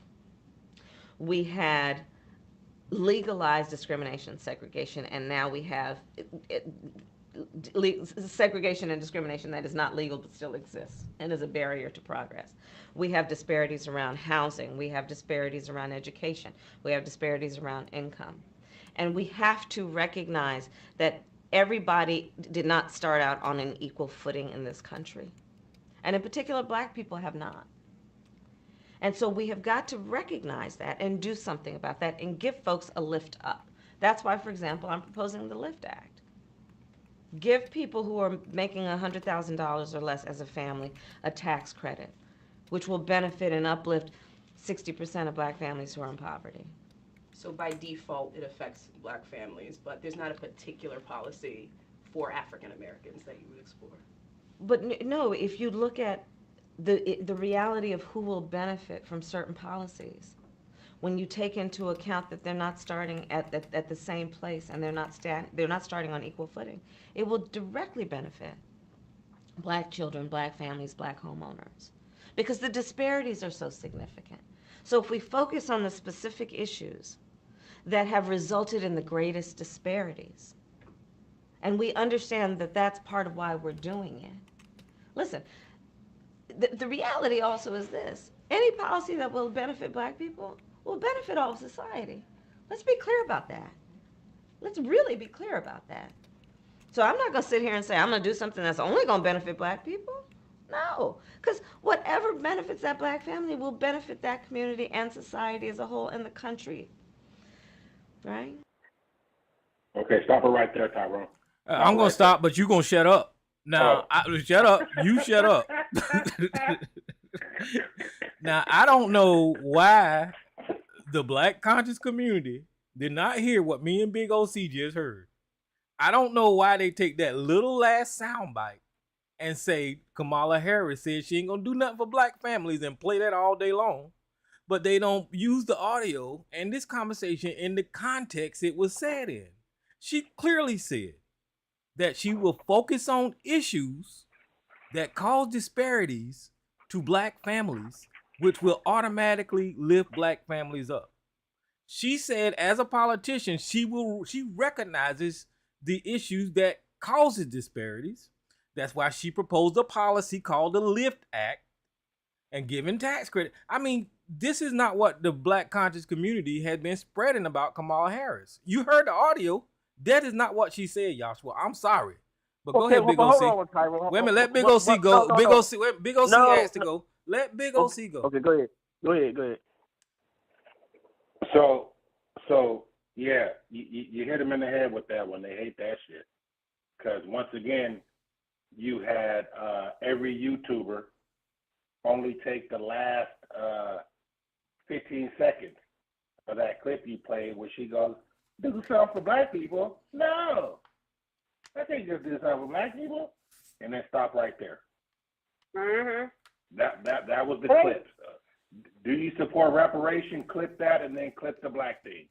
That's all that they did. Nobody went back to look for the full story. They just, and you can, when you watch people do their critiques of it, you can tell they didn't go see the whole video because they taking Tariq Nasheed video. They taking this other nigga video over here, this other hater video over here, and they just replaying their videos. They're not going to find the actual story or where it came from. And that's how you know that motherfuckers is being disingenuous. And I don't know if it's just being done for clicks, but it has real effects on the motherfucking dummies that only look at YouTube all day. All right, Joshua. Okay, now, first of all, Tyrone, damn, bro. I didn't say anything about the conscious community. I don't know why you even mentioned the fucking. Well, don't worry about that. I wasn't talking to you when I said that. I wasn't talking to you when I said that. I wasn't talking to you when I said that. No, because I said what I said. I said people are going to come at her with that. Now, I don't disagree with what she said. That's the point. She's the president of the United States. She ain't the black president of the black United States. So again, I still don't think this has anything to do with a conscious community because I think at large, black folks in Drew are going to vote for her. Period. Period. So I don't think it has anything to do with that. I think that sometimes I think we get so separate in our ideologies that we want to believe what we want to believe. That you mentioned people like these cats, the FBA. Those are some of the most confused dudes I've ever even talked to. Okay, FBA don't want to hear shit. Don't hear shit about Africa or nothing like that. They just FBA, foundational Black Americans. That's what they say they are. Motherfucker, I ain't foundational shit. I don't even like America. So how can I be foundational Black American? So, but my point is with that is, man, that again, and Kamala's going to be attacked on that regardless on whether you play it 10 times to some people. And in that same order you just play it, they still going to run with the fact that she said what she said. They're going to run with the fact. And that's why I said she wasn't black, because I've heard her say she was Asian. That's why I said that. She said she's Asian. And I got no problem with that. So I got no issue with that. No, don't come on, Joshua. Nothing. You trying to tell me how I think. Yeah, but I'm not. You said did she say she was Jamaican too? No, she said she was Asian. Did she say she was Jamaican too? She's Jamaican. Oh my God. She's Jamaican. Has she ever said she was Jamaican? Jamaican. Okay. So I'm saying that's where I'm coming from. The fact that she said she was Asian, and that's how I looked at it. I said, don't. You can't tell a person what they are. That's why I'm not saying to you that Barack Obama wasn't black. He's a biracial black man right here in America. That's how they're going to judge him. That's why I said what I said about Barack. He's a male. The politics are different for him. Okay? So that's how I look at that, man. That's all I want to say, Tyrone. All right. Kamala Harris did say that she's black, and if you want to hear that audio, I'll dig that one up too. But she, at the same time, she's also said that she's Asian. She's a mixed race woman. But surprise, humanity has those. We have people that are mixed race, and at the time, like Elisa said, when she won that position out in California, that part of her heritage have never been escalated in society to that heights. So she said that, that's the first time her Indian heritage have ever made it to that height in politics or whatever she want out there. And I understand that because her mama Indian. But at the same time, she's been running around saying that she's black because of her Jamaican father, which her Jamaican father is black. So we can't take either side from that lady, but we can give her credit for both of who she are. She's a mixed race woman. But that audio, guys. You ever see her father, Tyrone? Tyrone, you ever seen her father? Yeah. Want me to Google him so y'all can see him? Real quick. Hey, real quick. You know what's crazy is Indian people, they say if you look around, are walking around with their heads up high, believing that their fortunes are changing due to Kamala Harris being in the position she's in. And I find that similar to how black folks were operating when Barack Obama, was first running. Niggas thought they was going to get better chances at jobs and people was going to be looking at them different. But I wonder if the Indians, are they going to be able to really realize some things and bring some things into fruition if she gets in, because will she be able to do something for Indian people? I wonder what she's saying because she's gonna have to go to some of these Indian communities. I just want to follow her campaign when she shows up to one of these communities and how she speaks. I wonder what she's telling them or what they want to hear from her, and if they've already been up there with an agenda for her. I wonder. Well, and for y'all who haven't seen him, I mean, you can Google him, but he's on YouTube now. I just Googled it, and these are images of Kamala Harris's father. So I don't know. And Tyrone, go ahead. Google a picture of her and her grandmother, her father's mother. Her father's. Kamala Harris. Her you said her grandmother? Yeah, her grandmother. Yeah. Okay. Her father's mother. Because her father's about the same complexion as my dad was. So Google a picture of her grandmother. I mean, I think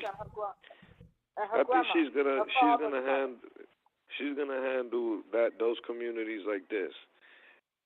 She's gonna go to the local councilman, the local representative that is in government, whatever branch of government, right? And then actually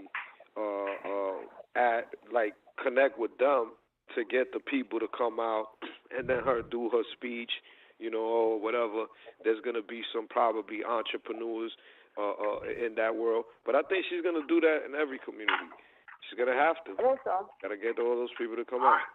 Hey, Jay, these pictures tell you what people are arguing. You see her with her mother and her grandmother, which is Jamaican, and her father, and then you see her with her Indian side of her mother. So she's got pictures on both sides. You can't take any of that from this lady because that's in her DNA. It is what it is, I just wonder if she's gonna spend money with black media, because that's what a lot of presidents didn't do. People running, collecting all these millions upon millions upon millions. Hopefully she spreads that around the black community. I hope so. And let's remember Barack's answer when Ta-Nehisi Coates asked him about does he support reparations. He found his answer. And people was mad at him. But they taking it out on Kamala. Barack said, I was upset with what he said. Well, you can't run for president. I don't give a shit if you the whitest. If you can be Donald Trump. If Donald Trump said that he spoke support reparations right now, he would lose whatever the fuck he got. He sure would. You can't support reparations in this country. You just can't. And win. You gotta get in. You gotta get in. You gotta get in there. Yeah. Well, you got to get in and be on your last month or your last term. Hey, Tyrone. Hey, Tyrone. Joe Biden into some shit. Hey, it's something that did finally get done, which I thought was a shocker recently. The black farmers. Oh yeah, that was a they story I got wanted to talk about tonight. And they gave they $2 still billion. shit, and they still shitted them.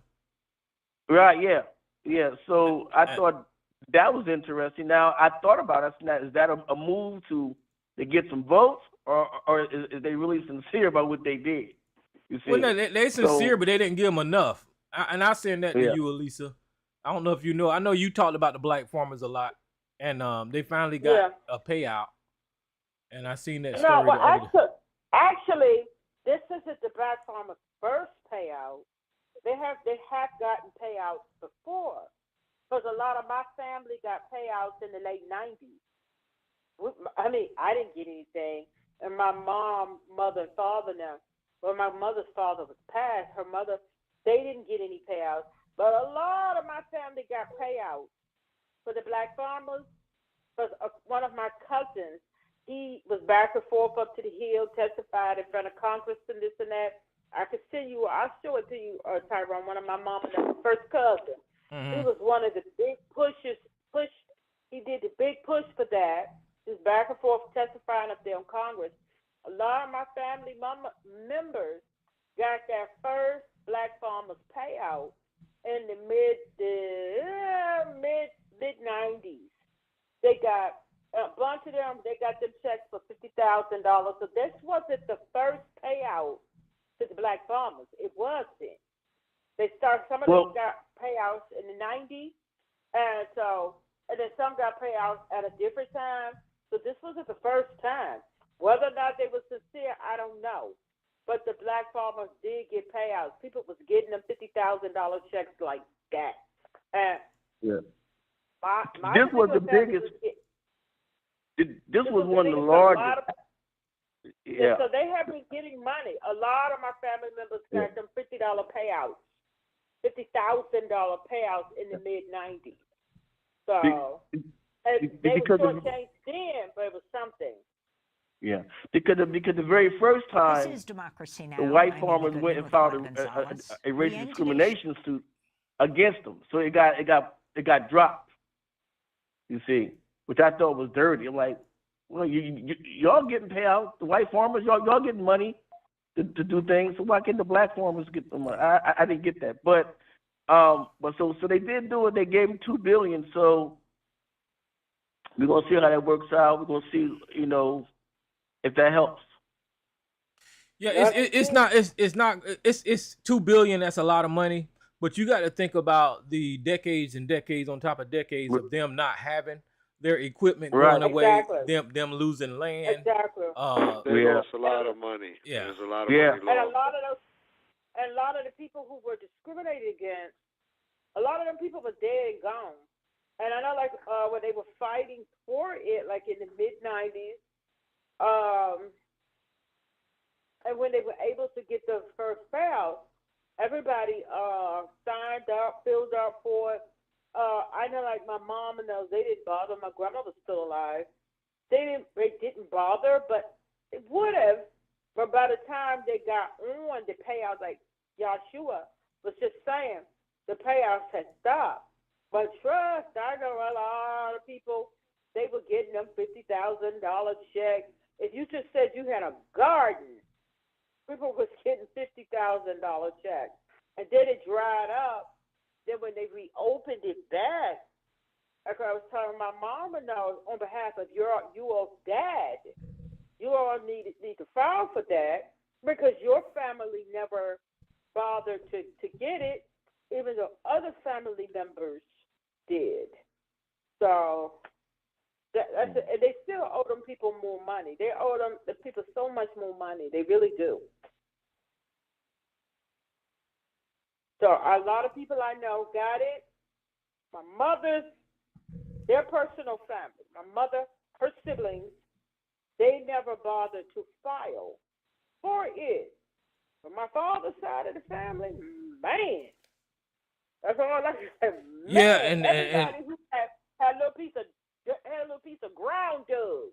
When y'all say the Democrats ain't did nothing for black people, there's an example that happened up on the Biden administration. They made it happen. to pay those black farmers. Yep. And the first payout was during, I think, who was first? It was just before Clinton left. So they was getting their money. And then another payout they did, the other family members got, I'm going to say probably right around when Barack was in there. They had another one for everybody that flooded in. I was telling my mom and them, they was like, well, we would have to get you. They just so wishy-washy, my mother and her siblings. But other family members put the claim in. This was right around the early 2010s. They put it through. All of them got like 30,000. I was like, y'all just be sitting here and be all late, this, that. Well, the next time you hear about it, we go. I said, because you all are old. Your dad was discriminated against when he was running, when he had his tobacco farm. You all need to put in. You all need to put in. I know a bunch of people who got that money. Bunch of people who got the last payouts too. Trust, I do. Mom and them didn't, but other family members did, especially on my dad's side.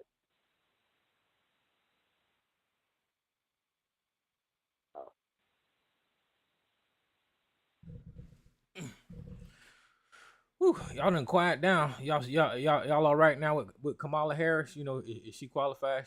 Did she meet the test? I've been all right with it. So it doesn't matter to me. I've been all right with it. She's going to win the election. There's nothing for her to have to turn around. The people have to just continue to keep the momentum. But I mean, these people out here, y'all want Trump to come back in? He's saying on an Elon Musk thing what he's gonna do. He said one of the Project 2025 that he's going to do. One of the first things I'm going to do when I get back in is to get rid of the Department of Education.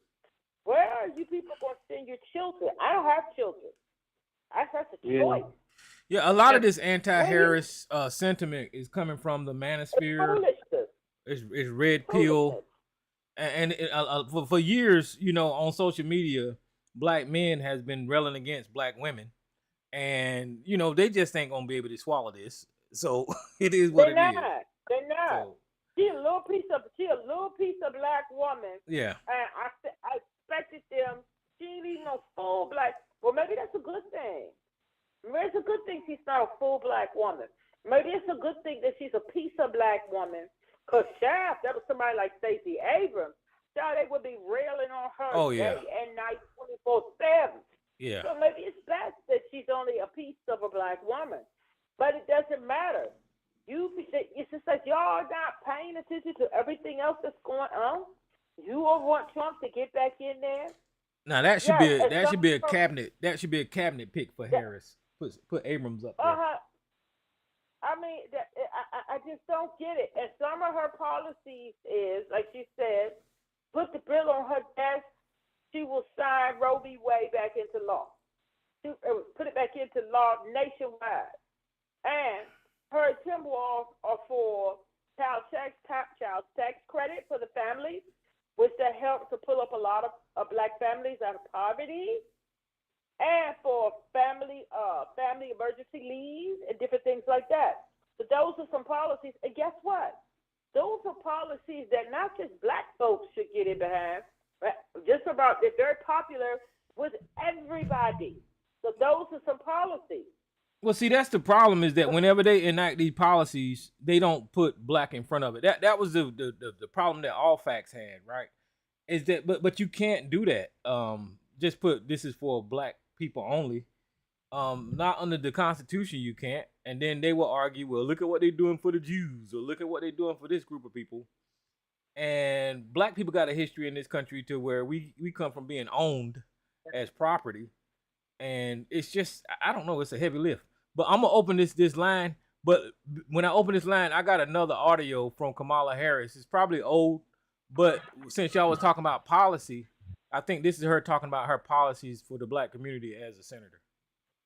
One of the questions that the black community has is, Senator Harris, if you are elected president, what would be your agenda for the black community? Right. We know that black Americans are arrested at higher rates for marijuana. We're denied mortgages when we, loans for mortgages. There's a wealth disparity. So how do you help the black community from the White House? That's right. Well, the first step is to understand that the needs of black folks are the needs of everyone, and the needs of everyone are the needs of black folks.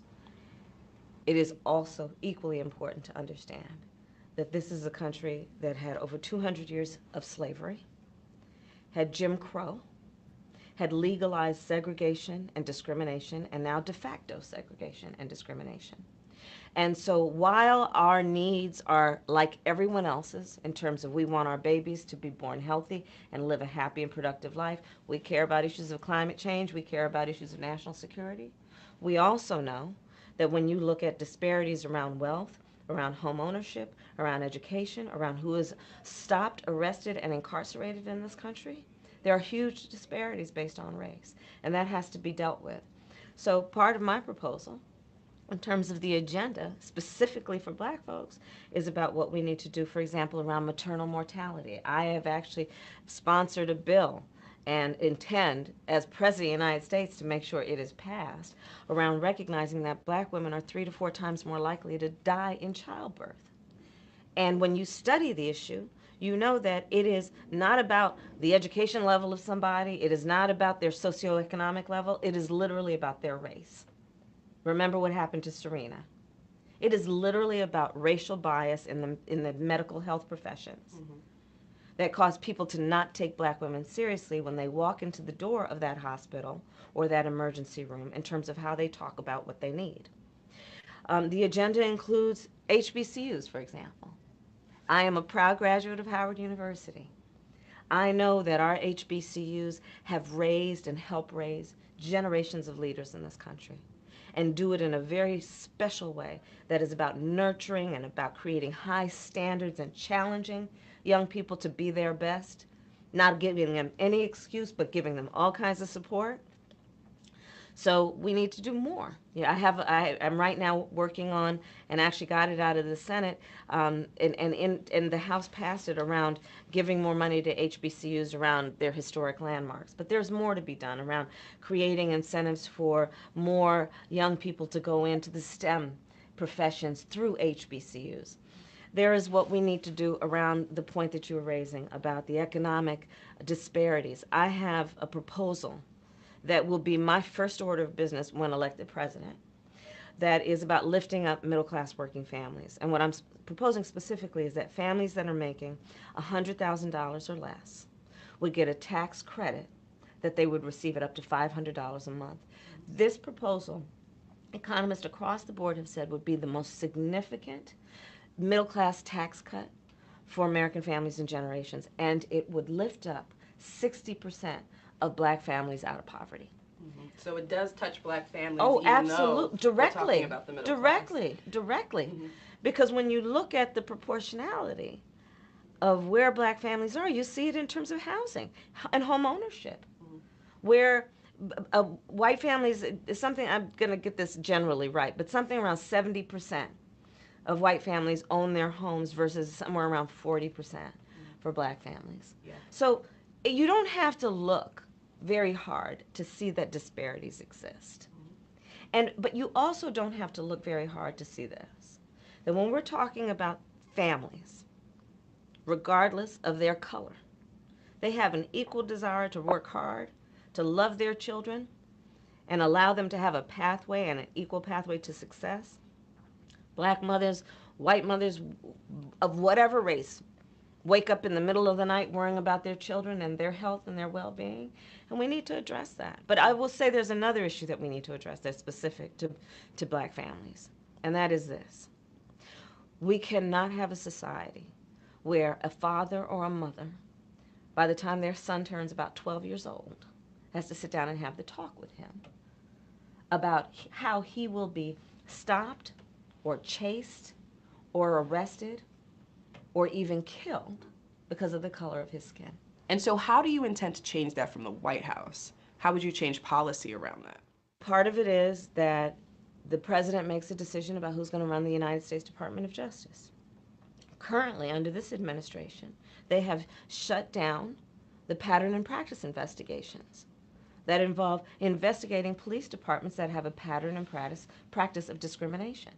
Those need to be reopened and revived with vigor, because no American should want that a police department that has a history and a pattern and practice of discrimination should be able to get away with that without consequence and accountability. Another issue is what happens through the Department of Justice around consent decrees, which are basically a requirement that police departments that have a history of that kind of behavior, they're under a court order for supervision. This Department of Justice has essentially shut those down. Right. First order of business for me would be to revive those. All right. Well, that was her speaking on what she would do for the black community specifically. And y'all know that we got a whole host of problems, but I think the topics that she touched on was, some that really will be effective, especially with the patterns and practices of police officers. I mean, I don't know. I think that was a good one. The maternity, the fatality rate of pregnant women, black women. And I mean, somebody needs to address that. I can't believe we still in 2024 and we still having black women die from having babies at a rate that we're having. But I think that she's not gonna go to Africa and to the Congo and come back with gold and give it to everybody. That ain't gonna happen. Who's this unknown caller? It's Tyrone. Let me check our caller first. Who's this? You mean to tell me it's not going to be from the Bongo to the Congo, Tyrone? Oh my God, dude! All right, let Yashua go right quick. You're not going to get free yellow cake? Let Yashua go, and then you can go after him. What's up, Yashua? Yeah, I still I would like to see her talk about more. And there's a lot what a lot of people who run for office don't talk. It's single people. I mean, single people get beat up the most as far as economics, etc. You know what I'm saying? And there's never been nothing in place for single people. We pay the most taxes. You know what I'm saying?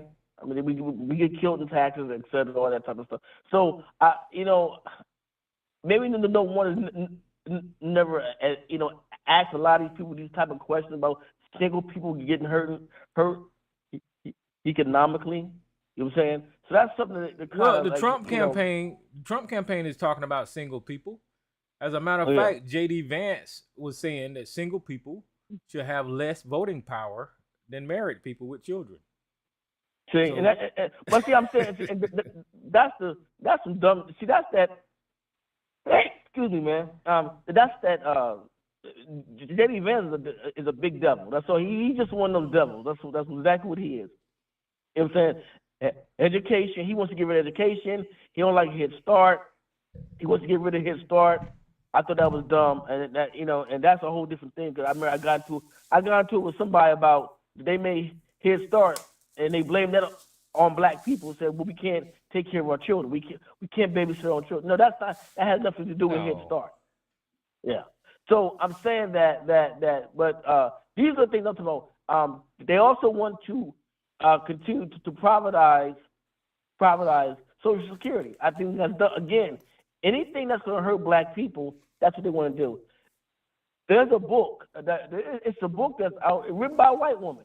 Okay, it's a new book. I forgot what it is. I forgot what is it. I don't know if it's just white trash. It's one of them.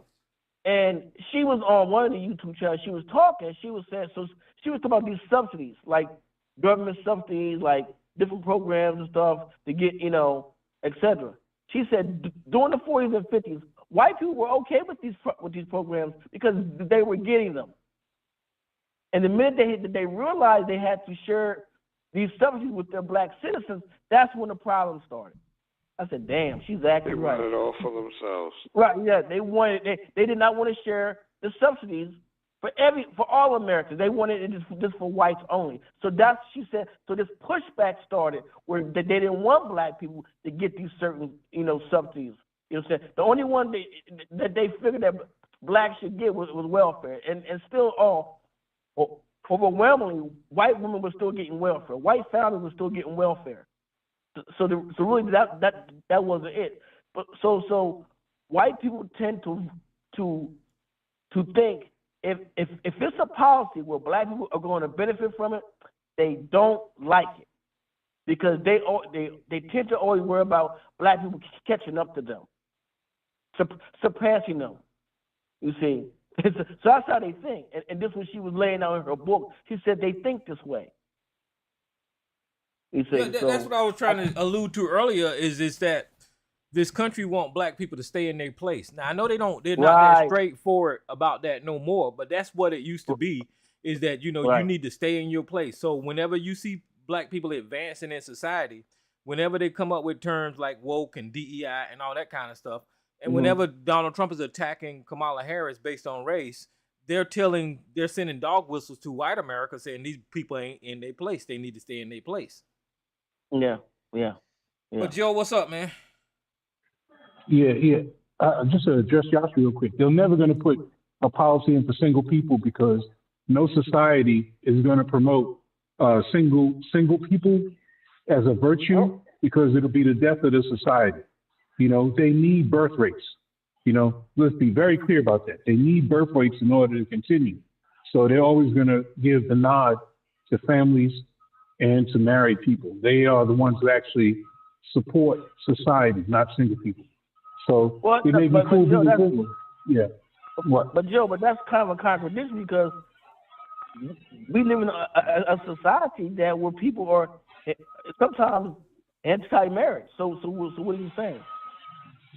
No, what I'm saying is the government is never going to promote that. No government will. If society goes that way, that's one thing. But the government will never get behind a program that advocates that. But the government can. Don't think the government got to say, if you're a single person and you're making $50,000 a year,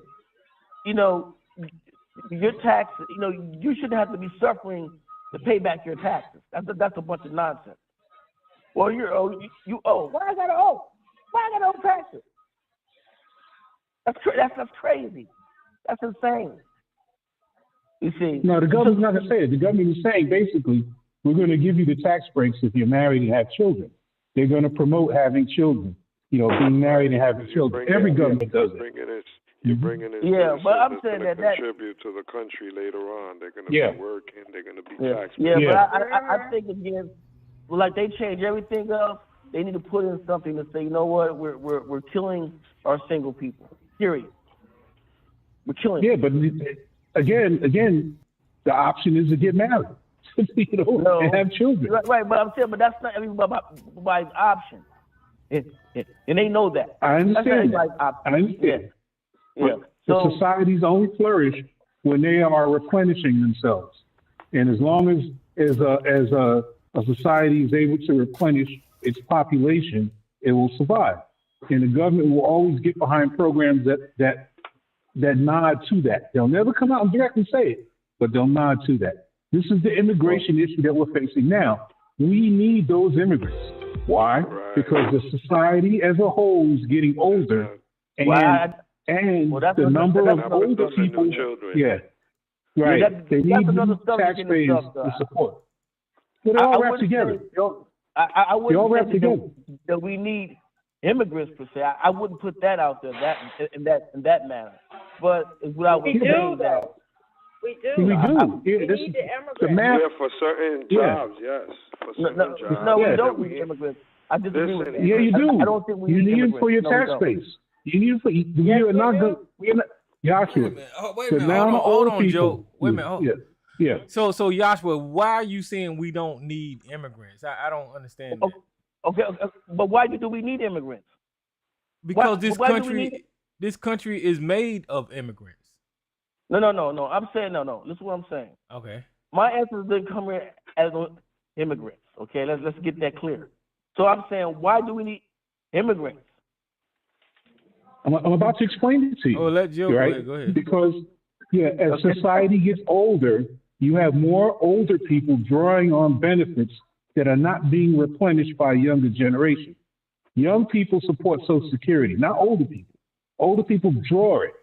So if your society is based on older people who are drawing benefits, all right, yes, benefits that they earn, but they're drawing more benefits that are coming in. It's like a pot.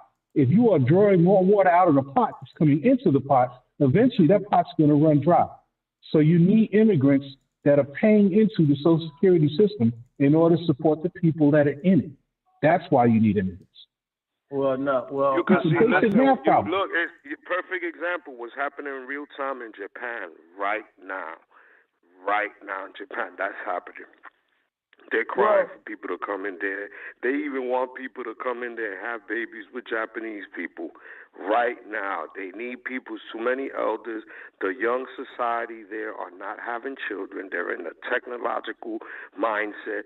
They want to have kids later or not have kids, and they're living a different mindset than the way it used to be, like their parents and grandparents. And a lot of those people are getting older. So here we have young people, they're not having kids. How are they going to continue the society to run, have people do basic jobs if they don't have the people? That's what I'm saying. Well, I don't think people in America are having problems in having children. That's not the point. I don't think they have a problem having children. I think the problem, again, if that's the case, then there's something about the abortion. Then we had to stop people from having abortion. No, if that's the case. No, it's not that. A lot of people don't want to have kids for different reasons. They're trying to focus on their life, career.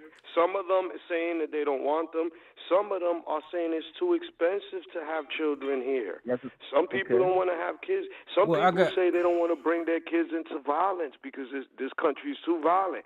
So there's different reasons why a lot of people. I got another caller, guy. I'm gonna let you go, Elisa. I got another call. Let me see who this caller is. Who's this caller line open? Oh, hi, Tyrone. I've been listening for about 10 minutes. Okay, so let me let Elisa go, but let me say this right here first. Joshua, man, I mean, I know you don't intend on this, but your viewpoints is the same thing as Project 2025. And okay, let me finish.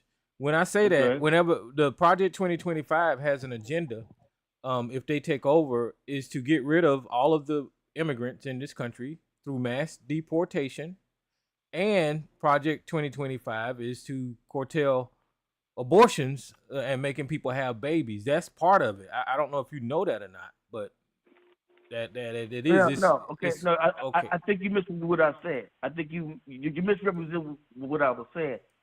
My point is that this country don't have problems in having children. I said that. We don't have that problem. I mean, I say at large. Let me finish my point. So I'm saying that if I'm saying we don't have that problem, my point is that we don't need immigrants. Okay? Well, I don't want to. I want to let Lisa go and Miss Lady because I don't want to get into a debate. I was just letting you know. I didn't know if you knew about the Project 2025 or not. Yeah, I knew about the Project 25, and I just told you I'm anti-Project 25. But I don't think that we should say that we need immigrants. No, we don't need immigrants. Okay. We just need to work with the folks who are already here, particularly African Americans, and give them jobs. That's what we need to do. All right, Elisa, and then Miss Lady. Yeah, abortion isn't the problem of less people. I'm choosing. I don't have children because I don't want any, and there's a lot of people that feel that way. And Americans are having problems. Not problems, but everybody's birth rates are down, even in this country, with the exception of the Hispanic. Black birth rates are down, white birth rates are down, Asians, all the birth rates are down here in the United States, with the exception of the Hispanic. And every economist that is worth their grain of salt, that is worth the dollar that they put in to get their education, they have all said this mass deportation of the immigrants, if that happens, this country is going to fall into a tailspin. So when you hear Trump and them saying things like that, that's BS.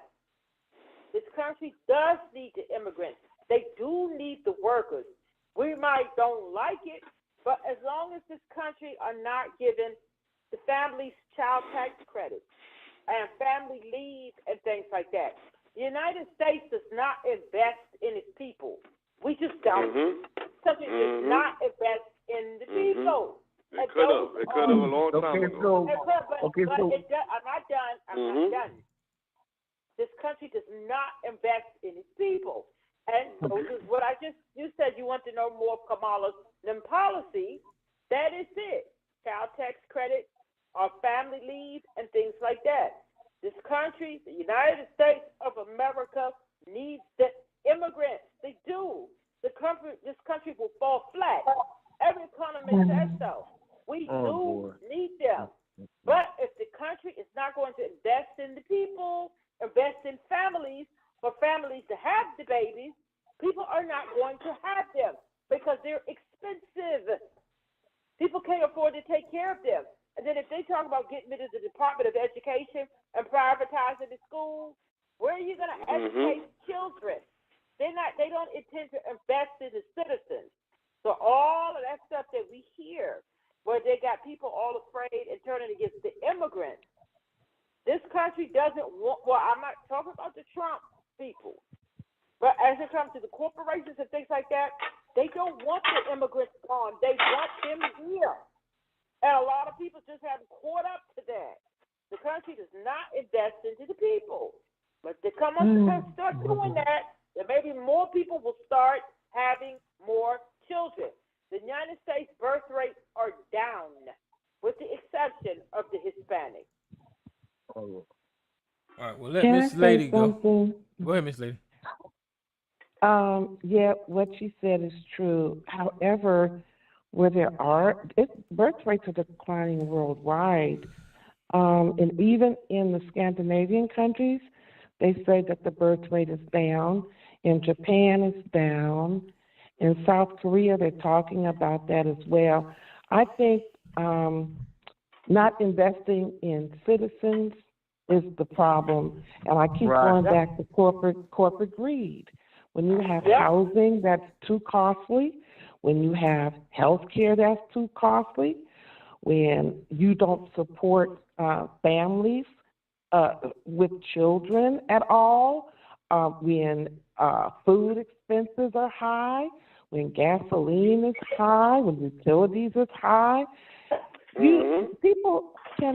they're not thinking about bringing children into the world. They're barely taking care of themselves, and so it all goes back to greed at the end of the day. I know in South Korea, it's very expensive, and they're all stressed out working. They'll work 10-hour days. They'll work 6 days a week. There's a lot of expectations and pressure on them. It's just ridiculous. So if governments really cared, corporations cared about people, they could have, a return of birth. But they have to unfold their hands and give. Yeah. Right. Did I say something? Yeah, go ahead. Go ahead. No. I was going to say that's part of my point. It's not that you have to invest in your citizens first. That's my point. That's how. You have to invest in the people that you already have here first. They're not. Right, that's exactly. The reality. Hold on 1 second. And they fail to do that because of race. They don't want to invest in black people. That's the problem. So I'm saying this is why I say for me, it's not about the immigrants. It's about investing in the people that are here. The main course of that is black people. Invest in black people, and you will see a difference in the country. You will see a big difference in the country. Now, if you still want to have immigrants here, that's fine. I really, I think as a whole, black folks don't care. But I think what black people are saying, invest in us first. We're your citizens. But it doesn't Well, want to. well, no. The problem. What type of investment? Wait a minute. Let me say this right here. What type of investments are you talking about? Wait a minute. Hold on for a second. You can hold on to that question. Hold on to that question. But the problem is with this conversation is that they've got us pointing in the wrong direction when it comes to and we're looking at the problem as an immigration problem and all that kind of stuff. But it's an overall economic problem. But the economic problem comes from the big corporations when they come to outsourcing jobs and taking resources out of the country for cheaper labor and all that kind of stuff, and then they're allowing the immigration to come in and not replacing the job or employing us with any of the outsourced jobs. So the work ain't here. It ain't like the immigrants is coming over here taking work that don't exist, that exists, but they're taking it from us. That's not what's happening. The corporations are taking their resources and they outsourcing them out of country, and they bringing us the goods and services from the cheaper labor outside of the country, and that's causing us not to have availability of whatever resources that the corporations would normally have. If you look at how this country used to have factories where we used to build T-shirts and tennis shoes and diapers and all that kind of stuff, all of that stuff is gone. When you China. It's just that these corporations are we used to build stuff. They're greedy. Yeah, we used to build cars. Look at Detroit now. Detroit, we used to be one of the biggest automaking cities in the world, and now it's just a pile of crap because they outsourced the damn jobs. So we're looking at immigrants and saying that they're the problem, and we need to be pointing our targets at the corporations and asking them why they're not investing in America. I mean, that's one way of looking at it, and that's my point. Invest in the people. And when I say invest in the people, make it easier for them to go to college. Make it easier for them to get grants, not loans, but grants. Okay, something So those are some of the things I'm talking about when you say invest in people. Invest in them and to give them skills. Also, that's another thing. Skill sets. Give them certain skills. Invest in trade schools, and they got some of the trade schools are gone. I remember when I went to high school, they had trades in high school. They got rid of those trades in some of these high schools, and most of these high schools. You see, but if you're not making a wage to support a family, I don't care how educated you get or what trade. But that's part of it. You're not making enough money let her get her point out, Yashua. You just said something. To support a family, all that investment it's not going to increase the birth rate because you're going to have people with student loans to pay back and other expenses. It has to be more than just getting an education, and it has to, really, it's a multifaceted problem. Yeah, exactly. And it has to be looked at. How to increase the standard of living for people here so that they will want to have a family. They'll feel secure enough to bring the birth children into this world. Okay, now, but when you have anxieties about your housing, and that's a big state. The average house, is $700,000, $800,000 in some places. How can you do that? And even if you go where you can find a house for $250,000, $300,000, if your wage is $30,000 a year, you're not going to be able to afford it. Another problem is these corporations are buying up houses. They just showed, I think, in an Atlanta area, I think over the past year, they bought 30% of all the housing. These big corporations. And now the rents are twice as much, and a lot of them are empty. So I keep saying it goes back to greed. Okay. That's so I'm saying most of the problem when it comes to wages, making wages higher, that's a government thing. Okay? And that's something it's not really. No, that is a government thing, Tyrone. What are you saying? It's based on what Miss Elisa, Miss Lady was saying as far as these corporations and all that kind of stuff. The people can pay whatever the fuck they want to pay. The corporations don't need the government to say raise your damn. No, the government needs to force corporations to pay the right minimum wage. That's what they need to do. Okay, so how about this idea? How about paying people what they're worth as a company? What happened to that Minimum idea? wage in some places is $12 an hour. How minimum are you going to wage, raise if a it was child on practiced, that? they did a documentary on minimum wage. They said if it was practiced properly, the average American would be making about $35 an hour if they did it right. But they don't do it right. You see, so I'm saying that's why I say the government needs to make corporations and businesses pay proper minimum wages. That's what they need to make it do. Yeah, but something you can't get around, Yashua, is this. Okay. You keep saying, well, y'all got saying, so many excuses. Wait, hold on. Okay, well, we're gonna dial it back a little bit. We're just having a conversation, so everybody just calm down. And Mama's boy, I got your mic open. It's just amazing. But go ahead, Joe. Well, Mama's boy, I got your mic open after Joe get finished. Yeah. The government needs to do this, the government needs to do that. Well, all of that takes money. If you don't have a tax base to pull from, you don't have the money to implement the programs, and you're still in the same boat that you're in. It's a math problem. It has nothing to do with cultures or people. It's basic math. If you increase your tax base, you can have more options to do things. The instant way to increase your tax base is through immigration. If you want to replenish your society, through birth rates, it's going to take 100 years. Or less, maybe a little less, maybe 80 to 100 years. Because remember, you have to conceive the kids and raise the kids. And no society can sustain that or survive that. The easiest way to do it is immigration. That increases your tax base literally overnight by making new citizens. So, you have to think about, this is a circular thing. In order to do things, in order to implement programs, you need money. In order to get money, you need people to pay into it. In order to get people to pay into it, you have to increase the number of people paying into it. It's simple math. It has nothing to do with anything else. Yeah, they got us yelling back and forth about immigrants and all that kind of stuff, and they're good at misdirecting societies, and that's what they got us misdirected and not focused. Okay, why do y'all talk when I talk? Just give me. I want to. I put something in the chat room, Tyrone. I put something in the chat room. And it's a young sister. She had her own food truck. Okay, she bought it. She worked hard to get this food truck. She got the food truck. She paid $25,000 for the food truck. She said, an immigrant that just got here walked up to her and wanted to buy her truck. But this what got her hurt. This what made her hurt.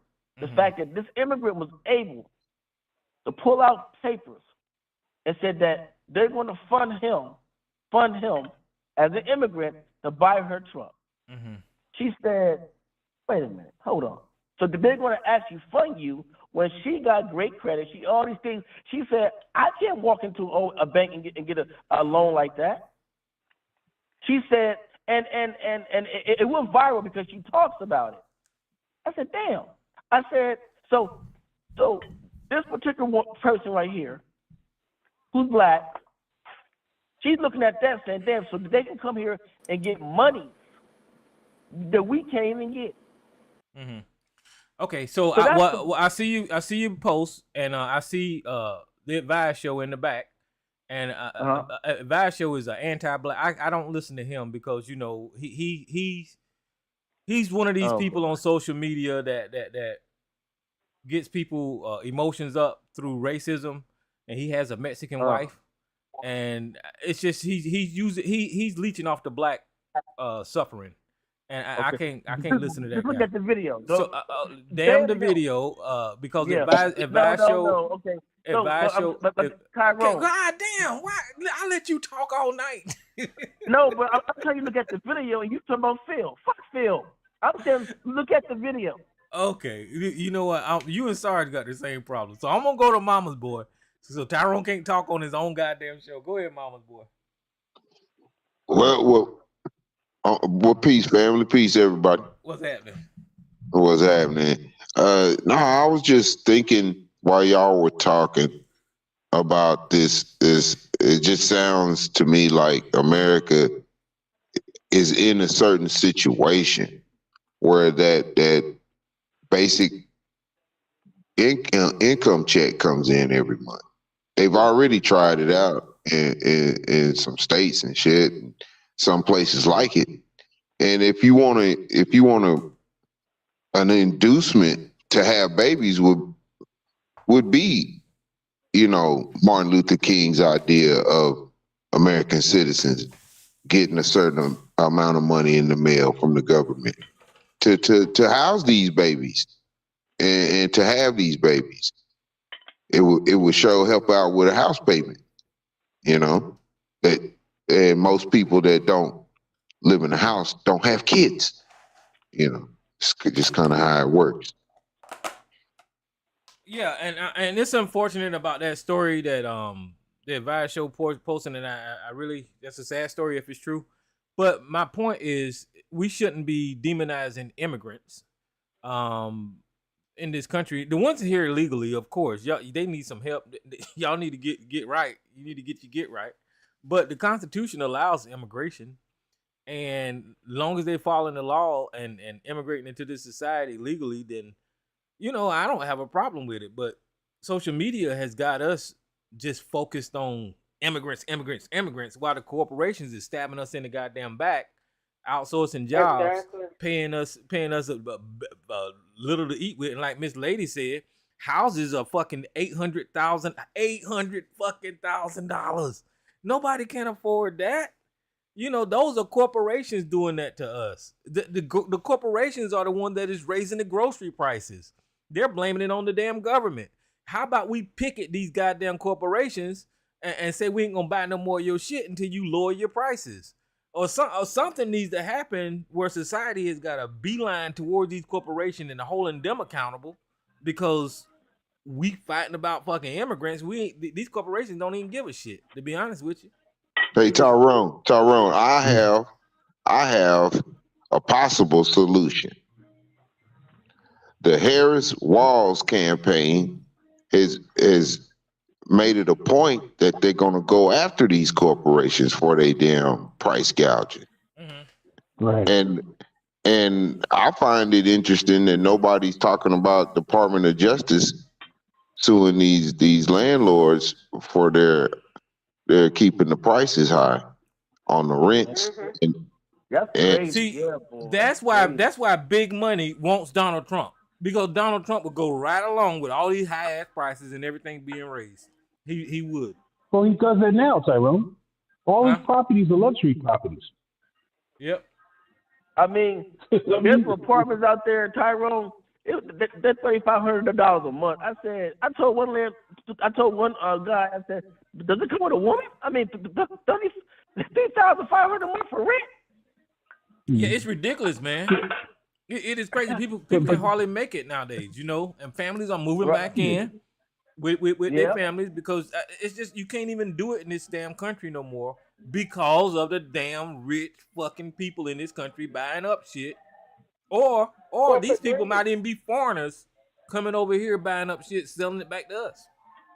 Yeah. Yeah, but Tyrone, about that story about the woman with the food truck, there's a part of me that says, wait a minute, something don't sound right. If an immigrant had the backing to buy a truck, why would he buy her truck? He could just go get his own.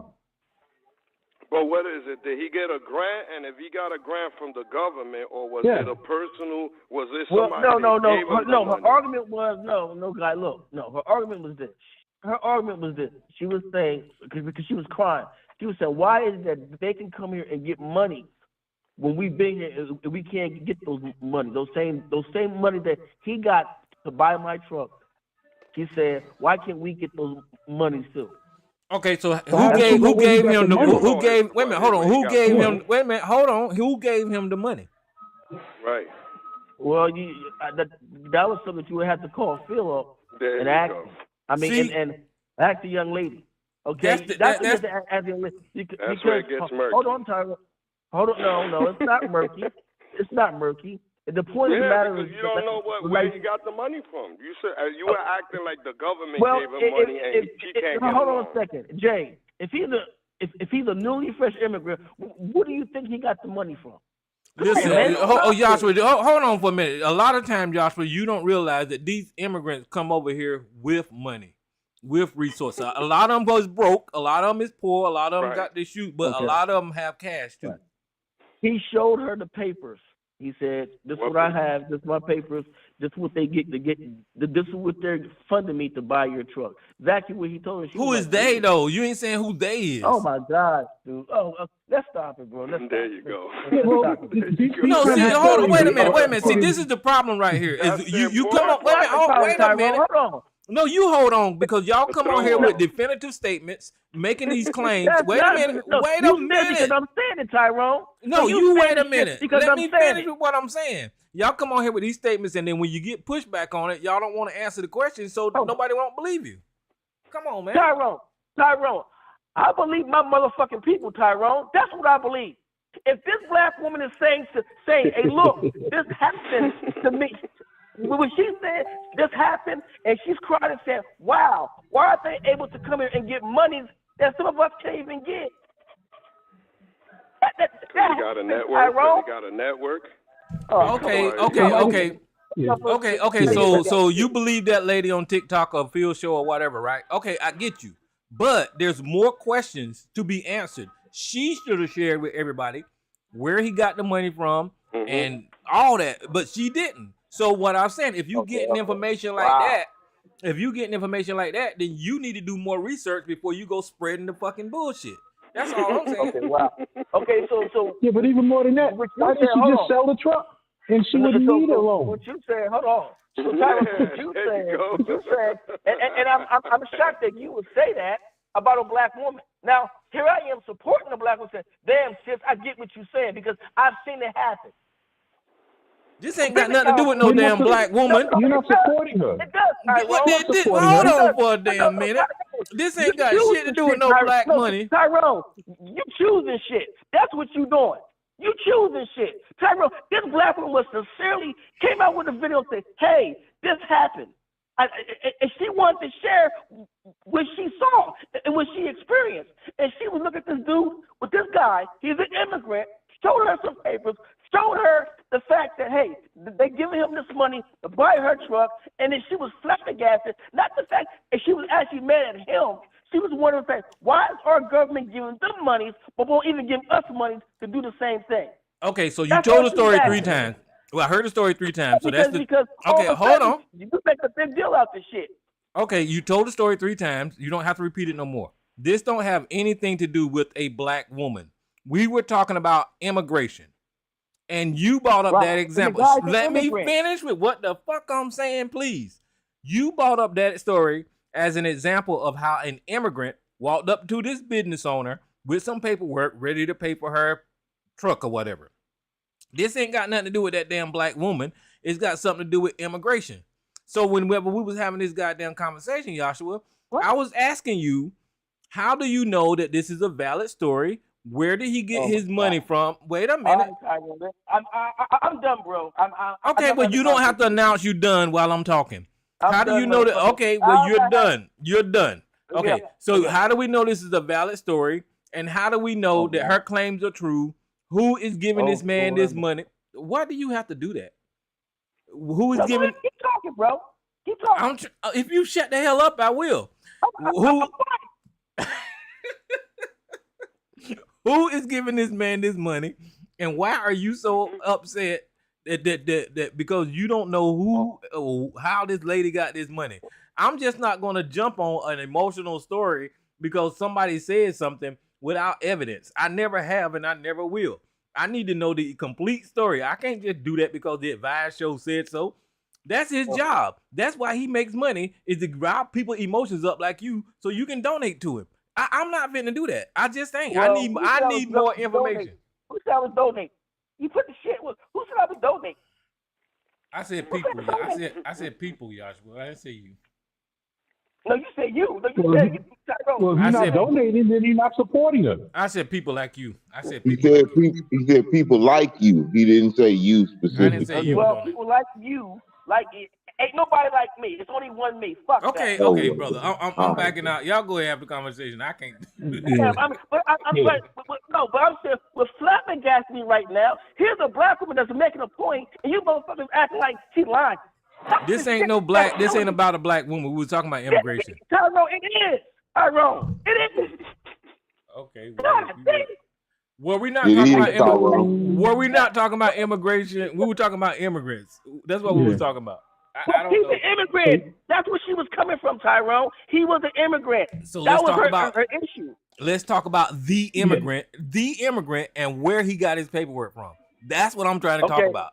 You're trying to say, wait a minute, hold on, wait a minute. You're trying to say, because I asked questions about the immigrant and his paperwork, I'm putting doubt on the black woman. I ain't you saying that dumb shit. I'm not saying that. I'm still trying to stay on topic. You question me about it, like, and then you trying to say, "Ooh, I can't believe you saying this about a black woman." I'm saying it about your whole damn story. It sounds like it's bullshit. I can't. That shit's crazy. Because, I mean, this is insane. Insane conversation. Y'all say, "Whoa, where'd she get that from?" What is that? I'm like, really? Yeah, because you just can't go off emotion. That's what's wrong with black social media today. No, you hush. You let me say this right here. That's what's wrong with black social media today. They get half-ass information and then they run off on a tangent because they all emotional. You can't do that. And who's this unknown caller? I don't believe that she would lie about anything like that, Tyrone. You don't know that lady? Yeah, we seen that video. You do not know that lady. But you haven't even seen the video. That's the problem. That's how people get caught up in that bullshit. That what you call that? Hey, what's up, good? Hey, baby. What's that that come on TV every now and then? They trick you. Sometimes it's a woman, but they think it's a man. Oh my God. What, Jerry Springer? Oh my God. That's why I said there ain't nobody. Now you didn't know nothing about that lady. That lady ain't say that. You know, like the old ass Jerry Springer. What's the name of that program that comes on? That Mark Povich or Jerry Springer or something like that. RuPaul. I don't know what program you watch. RuPaul show. No, it ain't RuPaul. It ain't RuPaul. It's oh shit. Ask ABC. He watches the kind of show. Tell me where's Alquan? What's the name of that damn program? All right, but cuz let me let Elisa go, and then you can go right after Elisa. Oh, okay. But this might help. I don't think anyone was saying that. I don't think so. But that the woman was lying. Right. That everyone's saying she was lying. I'm saying she's telling her truth. Tyrone was just asking, but we need a little more. Where did he get that money? Where did he get the loan? It has nothing to do with the woman. It's that they just wanted a little more from the story information that they weren't given. Yeah, that's all. That's all he was saying. Am I right? Go ahead, good. Am I wrong? Am I right or wrong? No, you're right. You're right. That's it. Because we were talking about immigration. That's all we were talking about. She wants to. I mean, if she's justifiably mad about what, right? And then so when we ask what she's mad about, she said, "Oh, he got the money." Okay, but for her to be justifiably mad, she has to know where this money came from, and that's what we're trying to find out. Okay, so she's justifiably mad because the government gave her money. He gave him a loan or gave him a grant. Was it a grant? Was it a loan? Was it a personal check? Was it a donation? Who funded it? And how do we know that it was what it is? Is she one thing I brought up. Official? One thing I brought up on this show a while back, and I'll say it again. Listen, America does a lot of shit. America fucks up a lot. Yeah. So America, the best way that they pay motherfuckers, especially in other countries, off is allow them to come to America and indulge in the benefits of what they'll allow. I specifically remember a few instances, like there were some Koreans that America did some fucked up shit, and they had to allow a certain amount of Korean people come from South Korea to America and take out loans and start businesses. And these will be business people from South Korea getting to come over to America and get into the American market. Now, America makes the benefit because whatever bank gives them the loan gets the loan paid back, right? So the bank wins, America wins, and they quiet down the little bullshit they fucked up over there. They did it for Vietnamese people. They did it for they did Ethiopian people. Why you think the Ethiopians run fucking 7-Eleven everywhere? Because they fucked up some shit in Ethiopia. Some Somalian people. Remember when they fucked up in Somalia, and all of a sudden you see a Somali running a damn 7-Eleven over here? Because America do that shit. They fuck up. So I mean, I'm not gonna put down what Yasha was saying, but I just know how America operates. You never know how an immigrant end up with the money in the first fucking place. Well, my thing is, when it comes to immigrants, we only target a certain type of immigrant, right? Either they're coming from the southern border or whatever. But now watch this right here. Israel is a whole nother motherfucking country with its own government and all that kind of stuff. But we never complain about fucking Jewish immigrants. Never. And they own every motherfucking thing. Now, if you want to get mad with somebody for having the money and taking the goddamn money, you need to get mad with these damn Jew people over here. I know I might get flagged off of YouTube, but they own every goddamn thing. These Jewish people, we always talking about Mexicans and Hispanics and people from Guatemala and all this kind of bullshit. But these Jewish people, they own every goddamn thing. But we never talk about these people buying up shit. The Jewish people buy up every goddamn thing. Sister Ottawa, welcome to the show. How you doing? You there? Mm-hmm. Okay. Well, open your line. Your line is open. But cuz you can go ahead. Just never know why they got an immigrant over here. I'm talking and I was on mute. Oh, okay, go ahead. What Mama Boy was saying, because it's very true. You know, we have had a lot of immigrants come into the country for asylum, come in as refugees, and the government gives them monies for housing, for education, or any number of things they get financed for. So, just like the brother was saying, you know, America is in this situation where they have to allow these people to come in because they've been in their country with wars and tearing up their country and killing people. They have to allow these people in, and then they have to assist them in having shelter and food and clothing. All of that goes to the immigrants. Just like if you just look at what Biden just did. He just sent $2 billion last week to Ukraine. Israel. Was it Israel? Okay. Israel, but the Ukrainians have gotten a lot of perks who have come over here as immigrants.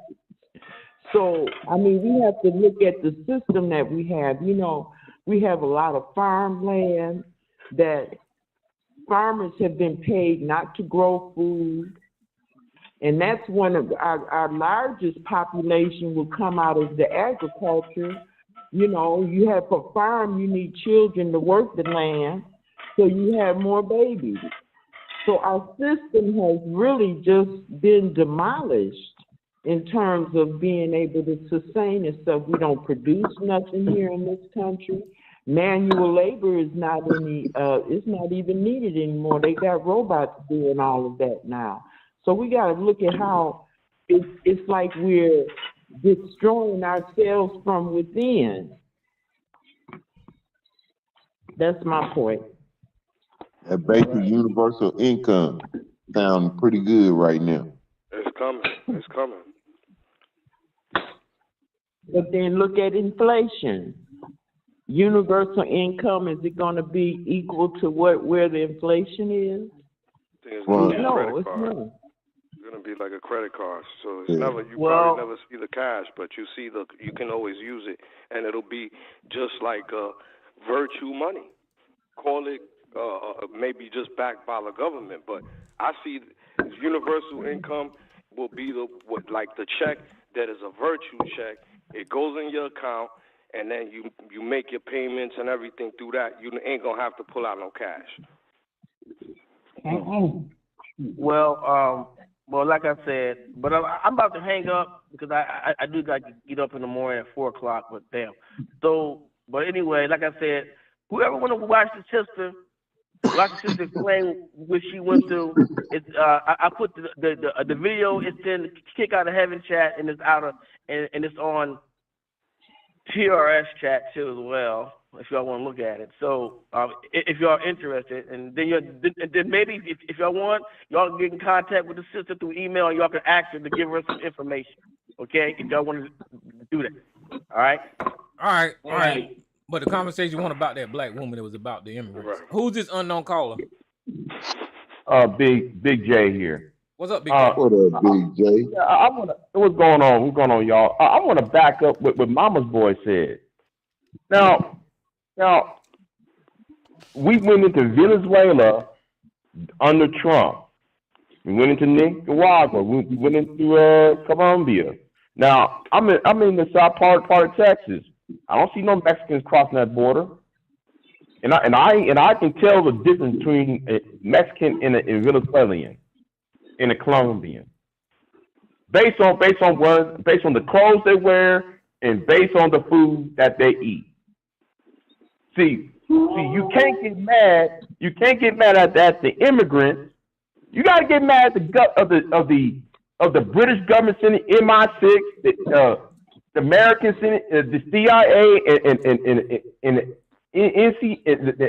the NSE up down there, and disturbing their economics down there. You got to blame the right people, and all this is just a ploy so that you get mad at them when the real person you should be getting mad at is those motherfuckers in Washington. And I'm getting tired of people get on social media and going into the okie doke. All you gotta do is follow the money. I don't get it. You know, that's all I gotta say on it. I agree. Yeah, there's a reason that they're coming over here, but it shouldn't be us fighting them. The government's got his hand in it. I mean, there's a reason why they allow us to get mad with these people. They keep pumping that bullshit in our head whenever they do it. Go ahead. And I'm glad, though, you say that, Tyrone, because I saw Ann Coulter a couple hours ago. Why is she using the word fundamental black? When you talk about immigrants, it's nobody. I don't know if you talked about it already because I just called in. See, nobody ain't looking at how these niggas on YouTube, on social media, really want Trump to win. I'm looking at these, every time I see these niggas say ADOS or FDA, they want Trump to win. And no, I am not sold on Kamala Harris. Let me say it again before somebody say I'm a Democrat, this, that, liberal. No, I want y'all to understand what's going on. Somebody's being paid to get get you to fight this other people to deflect off of them. Mm-hmm. Mm-hmm. Well, I would dare you to look into the internet, and you're gonna find out that it's right now at this moment it's full of Russian propaganda. Okay. Oh, yes. Nobody learned. It seems like nobody learned anything from 2015, and they fallen into the same fucking booby trap. But now the Russians kind of know what they doing.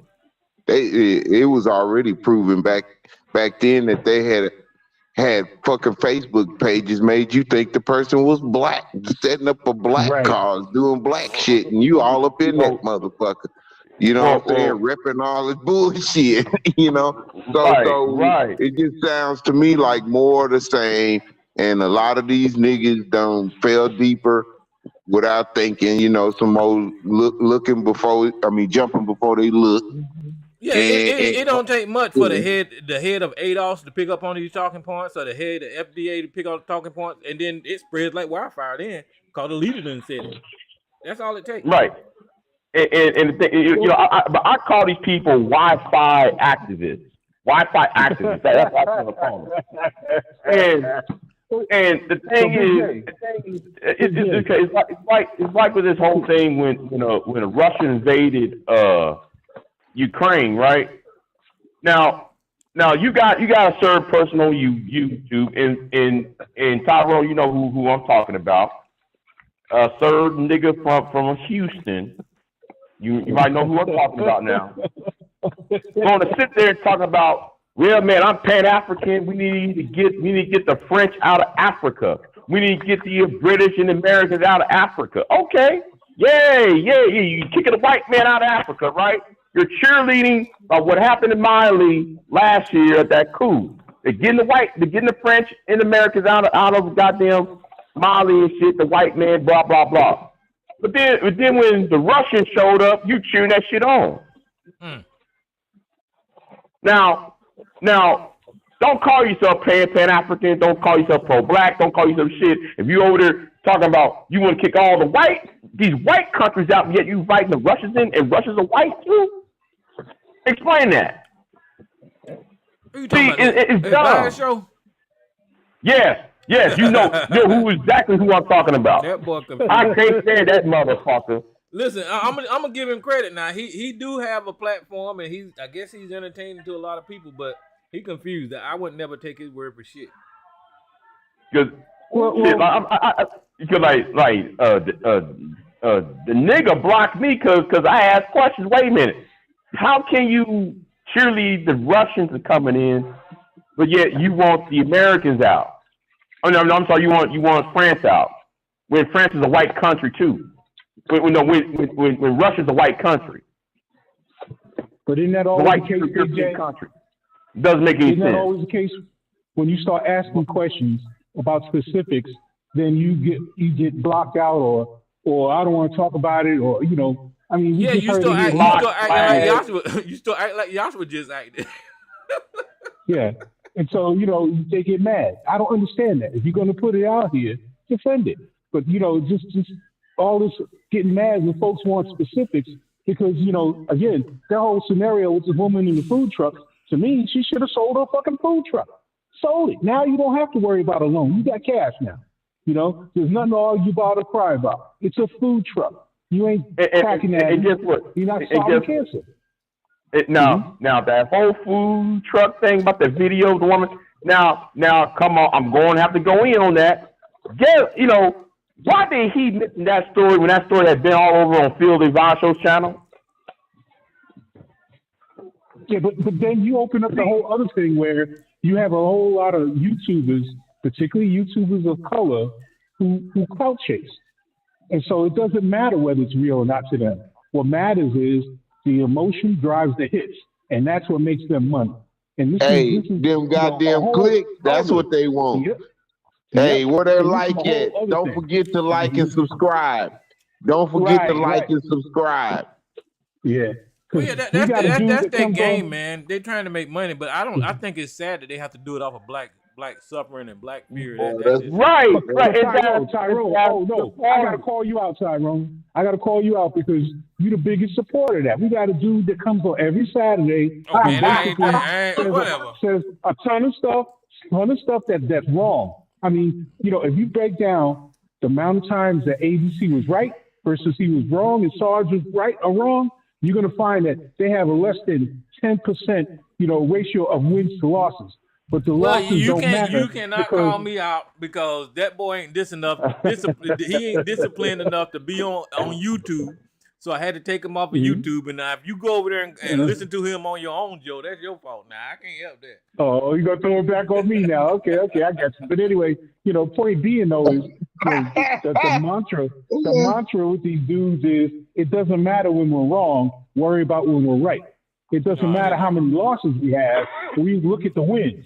And so if ABC has one win every 5 years, he's going to trump that one win. I was right this one time. Dude, one win. 10,000 times. Right, yeah. I'm going to actually use the words that sound similar. Win-win. Yeah. But there was a movie that was made in the 1990s. I'm trying to remember. It was based on a true story. But you know, any of us who live in the South, we might know of this, right? Especially if you in Louisiana, especially New Orleans.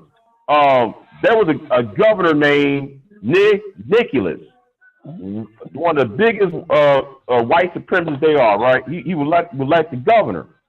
Well, there was Louisiana was experiencing a lot of immigrants from Southern Europe, primarily Italians. Now, Governor Nicholas, you know, that's where Nicholas State University is named after. Went ahead and created a propaganda to get the local black population to fight with the Italian population, and then the white man came, the white European, who's the native white male, knocked both of them out in 1895. This is the same tactic.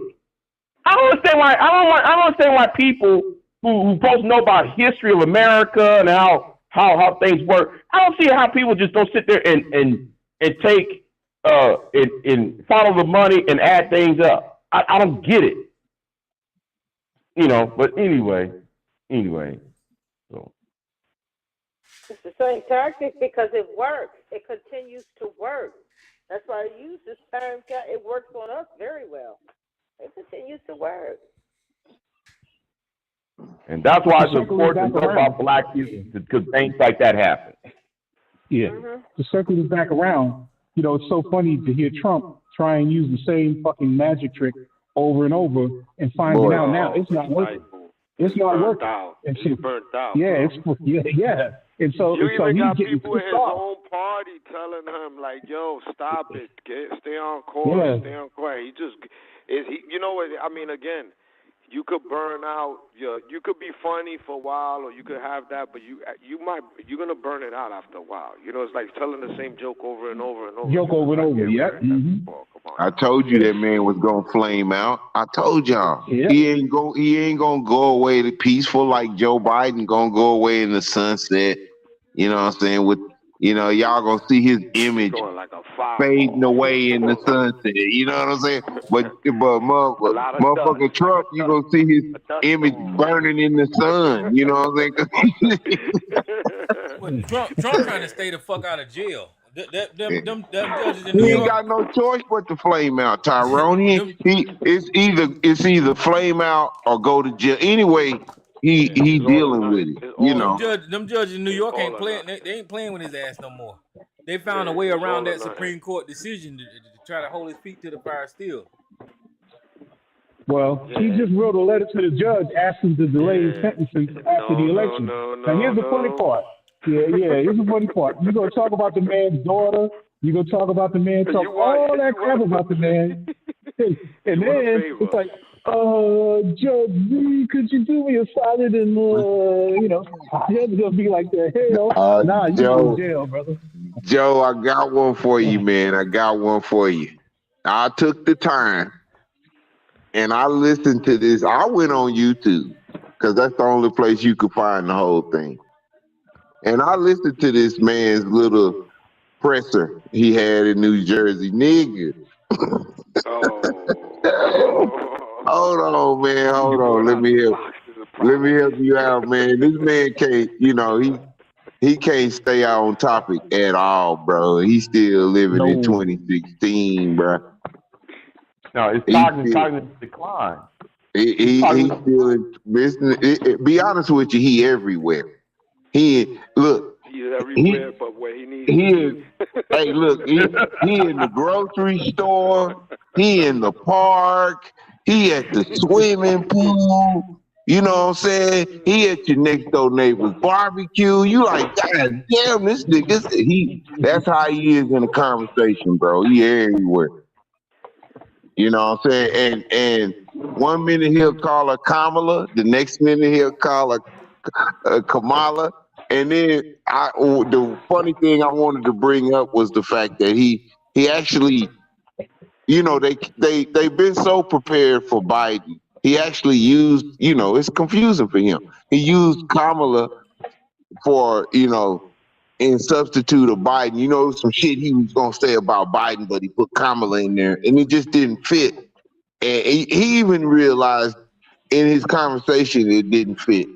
But you know, as usual, he gonna keep pressing on. So he's gonna flame the fuck out, bro. And if it's one supporter out there, his ass is still gonna do the same shit. Yeah, he's already planting seeds for you know, saying it was a denied election. Speaking of which, you know, where's Sarge? Hey, Sarge, come out and play.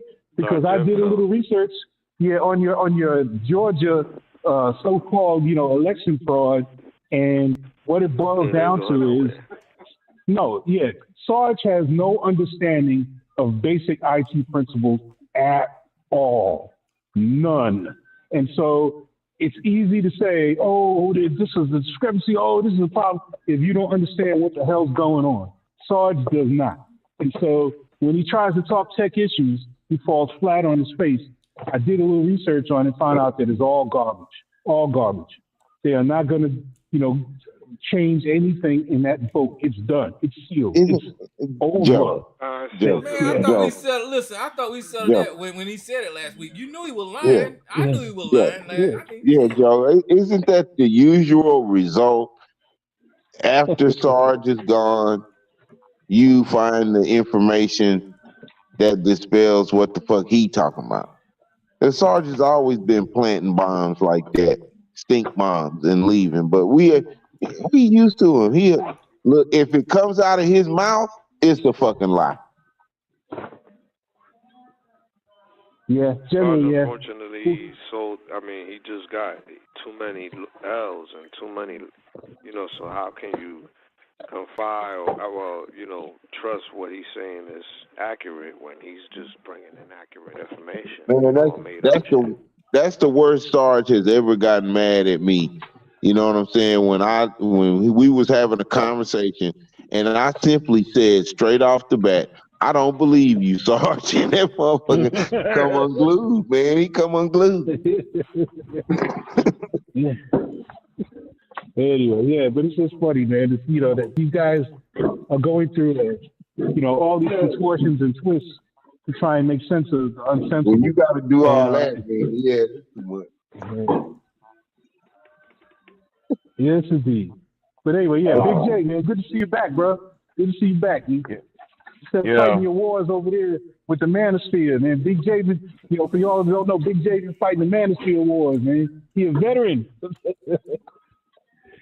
Yeah. I've been doing some interviews and shit. That's, you know.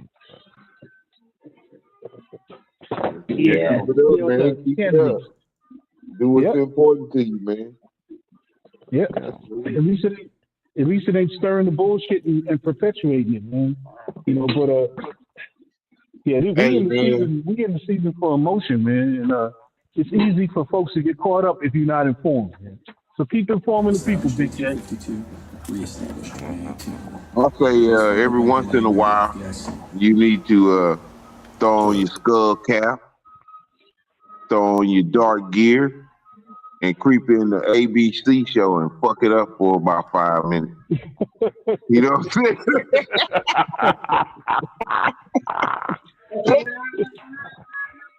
I might have to do that. I might have to.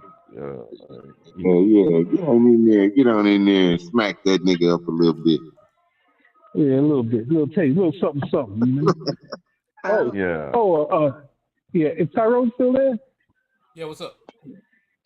Yeah, I was going to say earlier, you guys were talking about Kamala and being black. And so what I'm starting to realize is there's two tracks to blackness in this country. There's culturally black and there's genetically black. And when I say culturally black, you know, there's a whole lot of folks that black folks attribute, like, you know, blackness to that ain't necessarily had the genetics. For some reason, Bill Clinton gets that pass. I don't know why. You know, he gets that pass. You know, but there's other folks, you know, that generally, you know, are acceptable to black people, you know, from a cultural level. And then, you know, there's the genetics, you know, because technically Clarence Thomas is a black man. Now, whether you agree with his politics or not, that's on you. but he is a black man. But he doesn't identify with the culture as we know it, nor does he identify with the people in the culture. Yeah, like as we know OJ, them. like OJ, who Right. told you he was Right. white.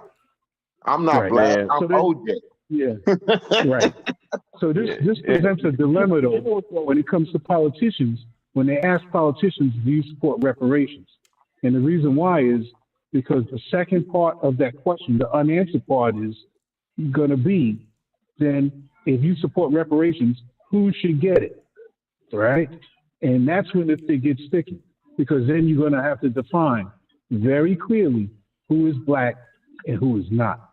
And in an election year, that conversation ain't never going to happen. They're never going to divide people like that in an election year. Maybe in an off year, they can have that conversation. But in an election year where they need all votes of color, they're not going to do that. So I want to ask Tyrone, have you watched the interview I did with Marshall Dixon?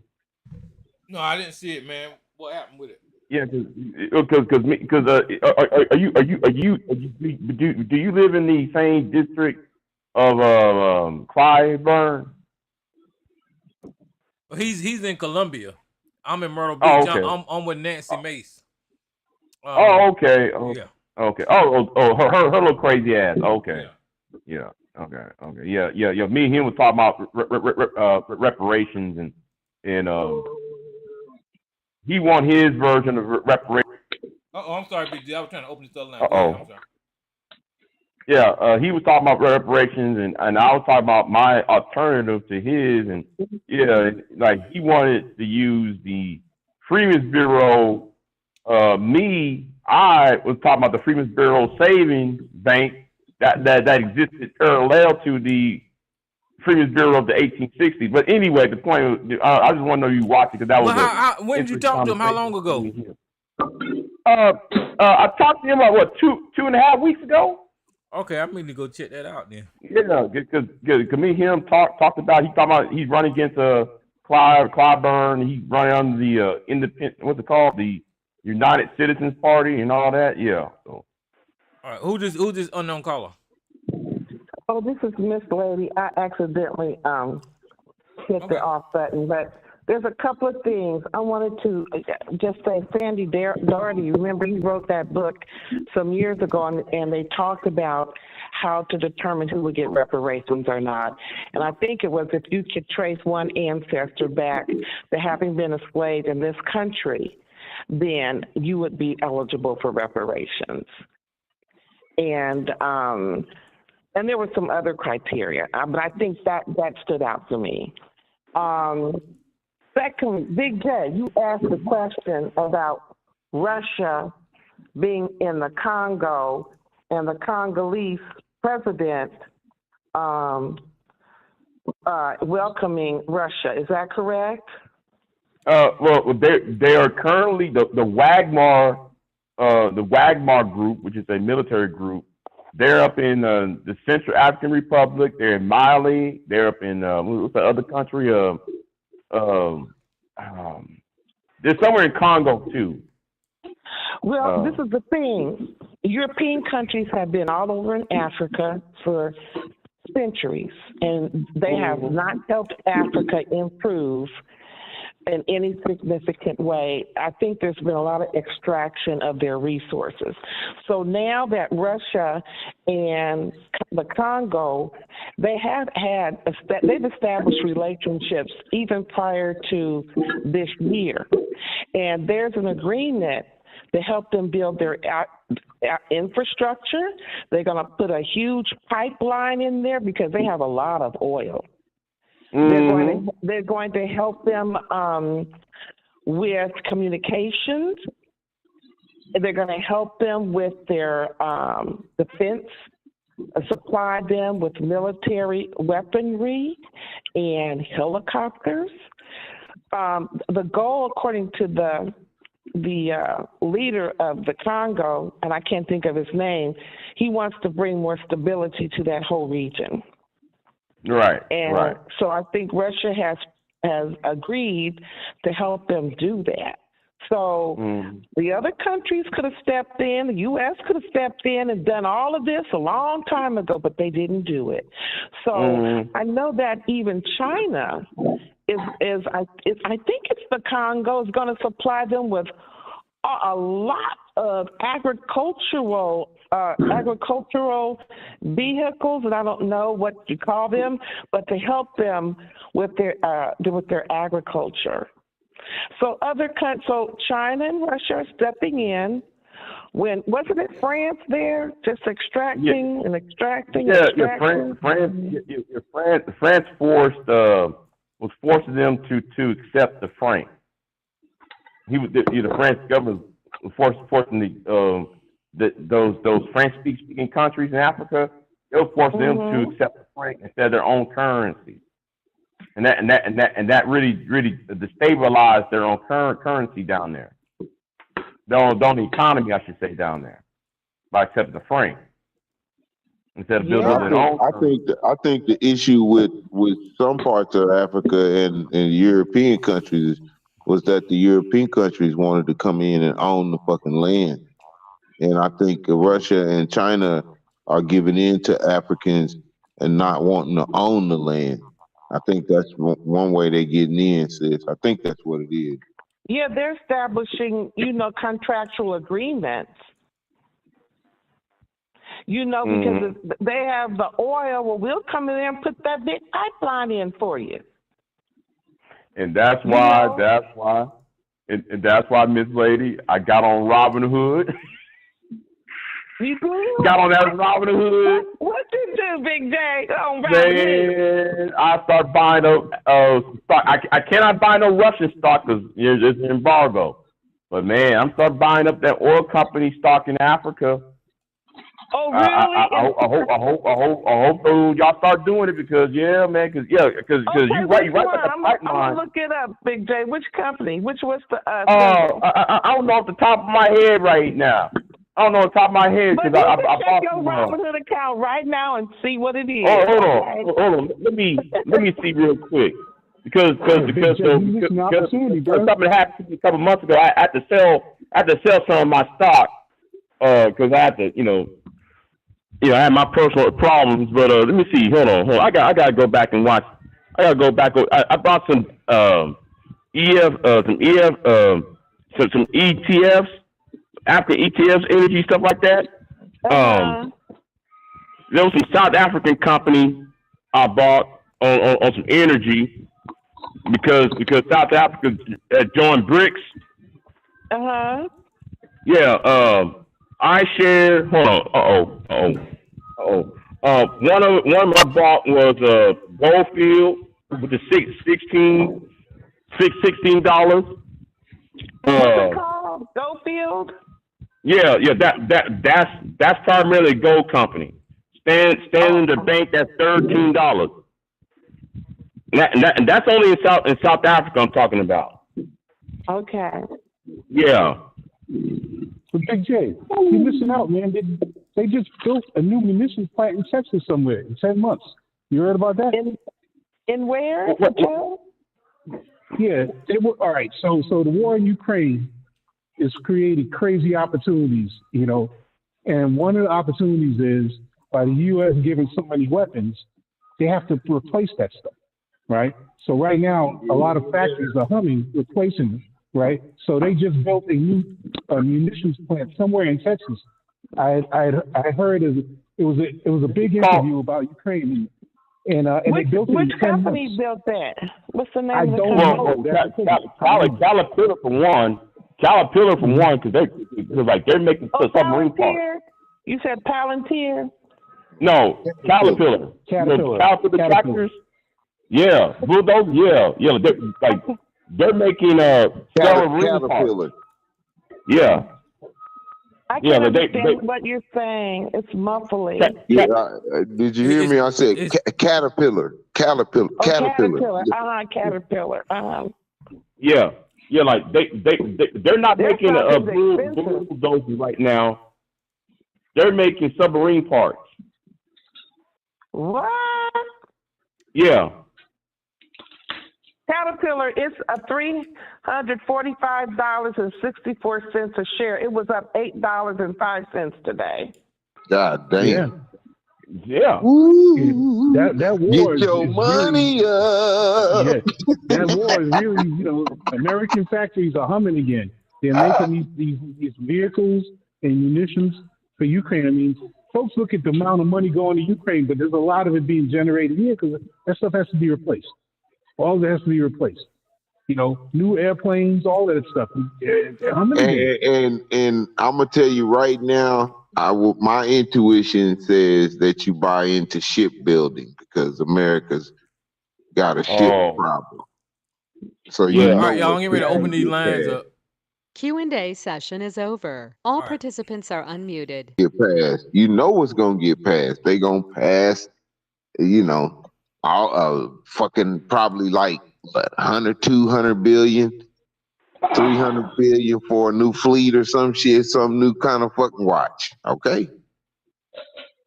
If they talking about it, it's coming. Now, like I bought some Israeli stocks too, though. But that's some of it's fluctuating. It's going up and it's going down. For the most part, it's going up. So. Hey, look at you, man. Get your ass in there, bro. Yeah. Man, Big J done growed up, man. Big J done growed up on TRS. Damn, bro. Yeah, Jay growed up, man. He growed up. He said growed up.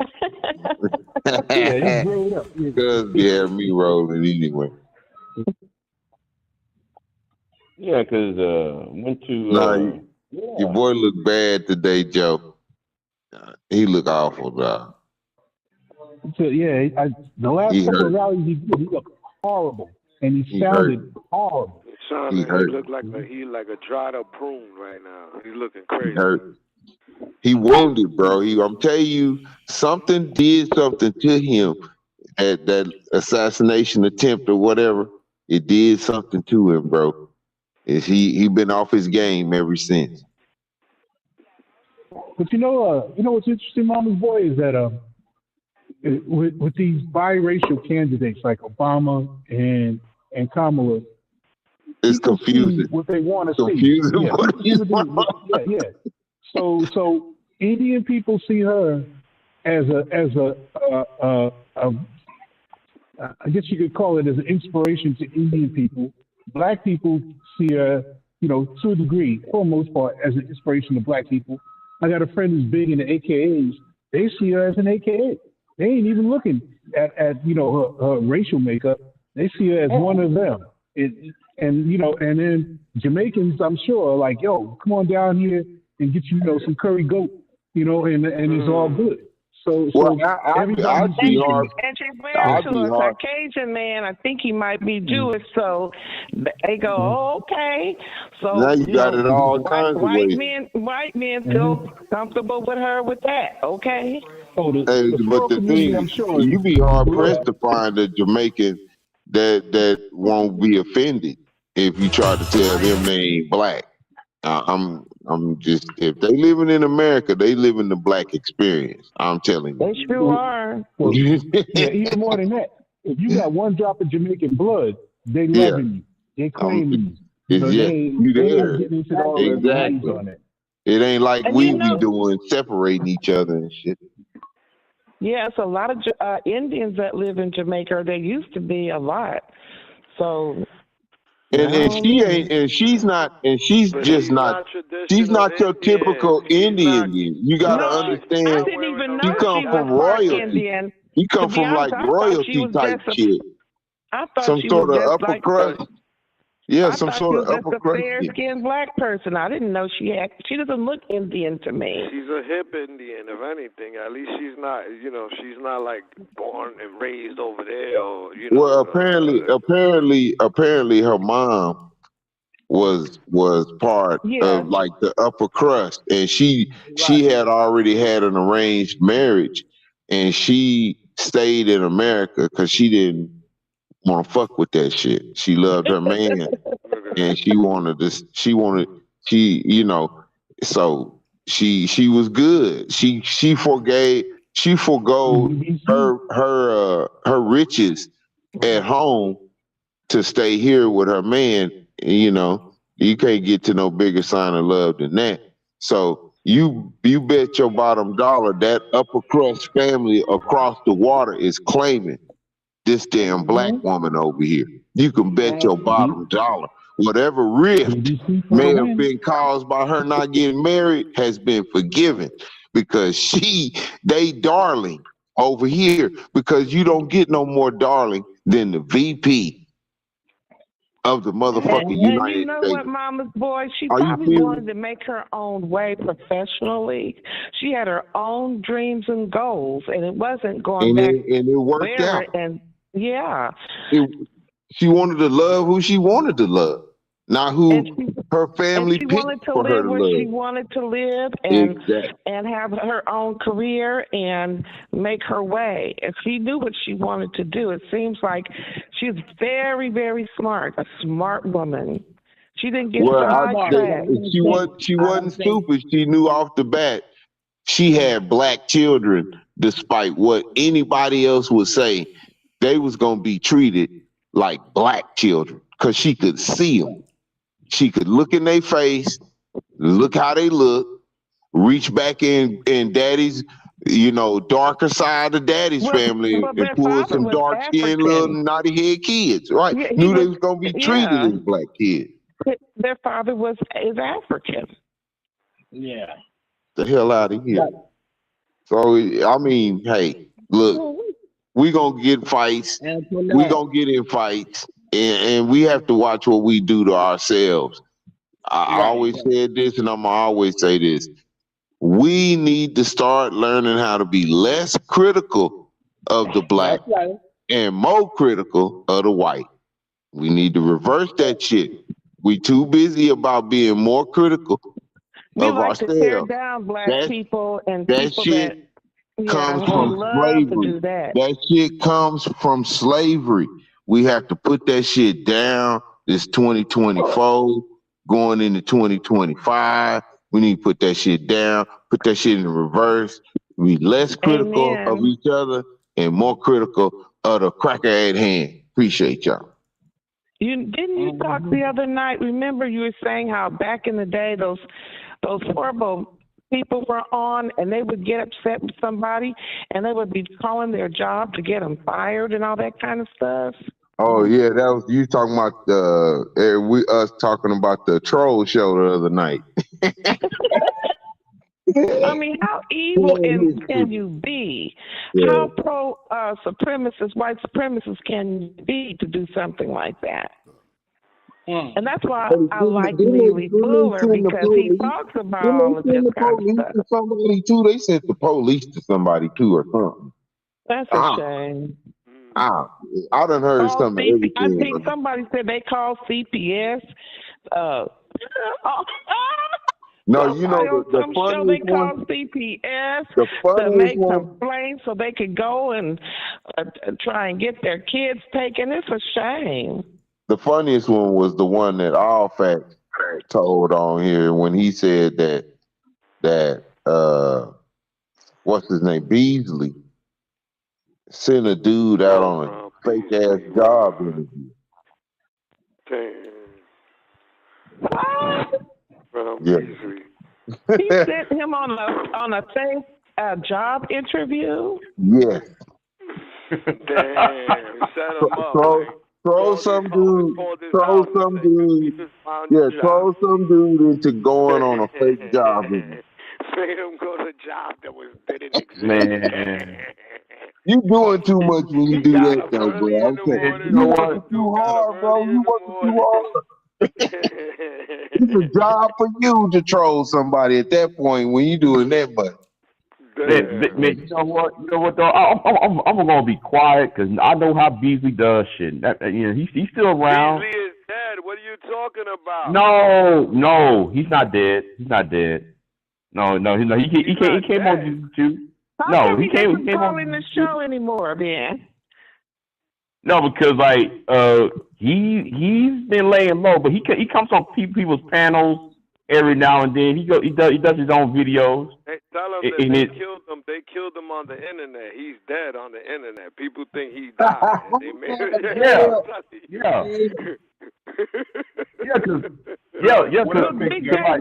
What's his channel called? I forgot the name of it now. Something. Huh? It's TIAH something. I forgot. I can't pronounce it. It's TIAH something. TIAH. That last video. What up, Big J? He came out. Huh? What's up? You said it's TIAH.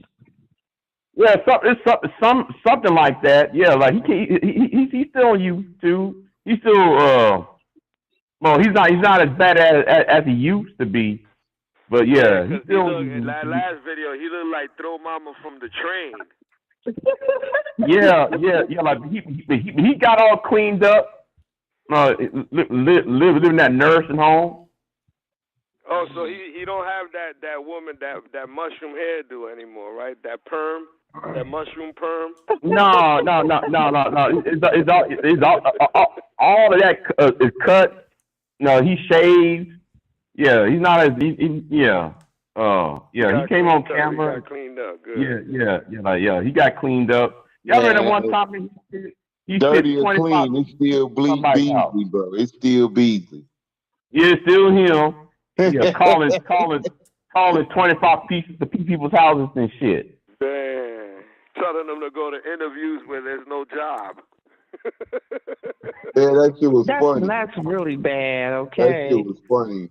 Allfax told me that shit. I was like, "Dude, what?" He's like, "Yeah," and Allfax know the whole story because he was laying it all down. But I was like, so he sent this nigga out on an interview. This nigga actually went, and so the troll worked. I was like, that's why. All right, y'all. Well, I'm getting ready to shut down YouTube, and if you one of the 4 people that's still on YouTube, you can call in. All right. What up, Tyrone? What's happening, man? Who this, Ant? Shit.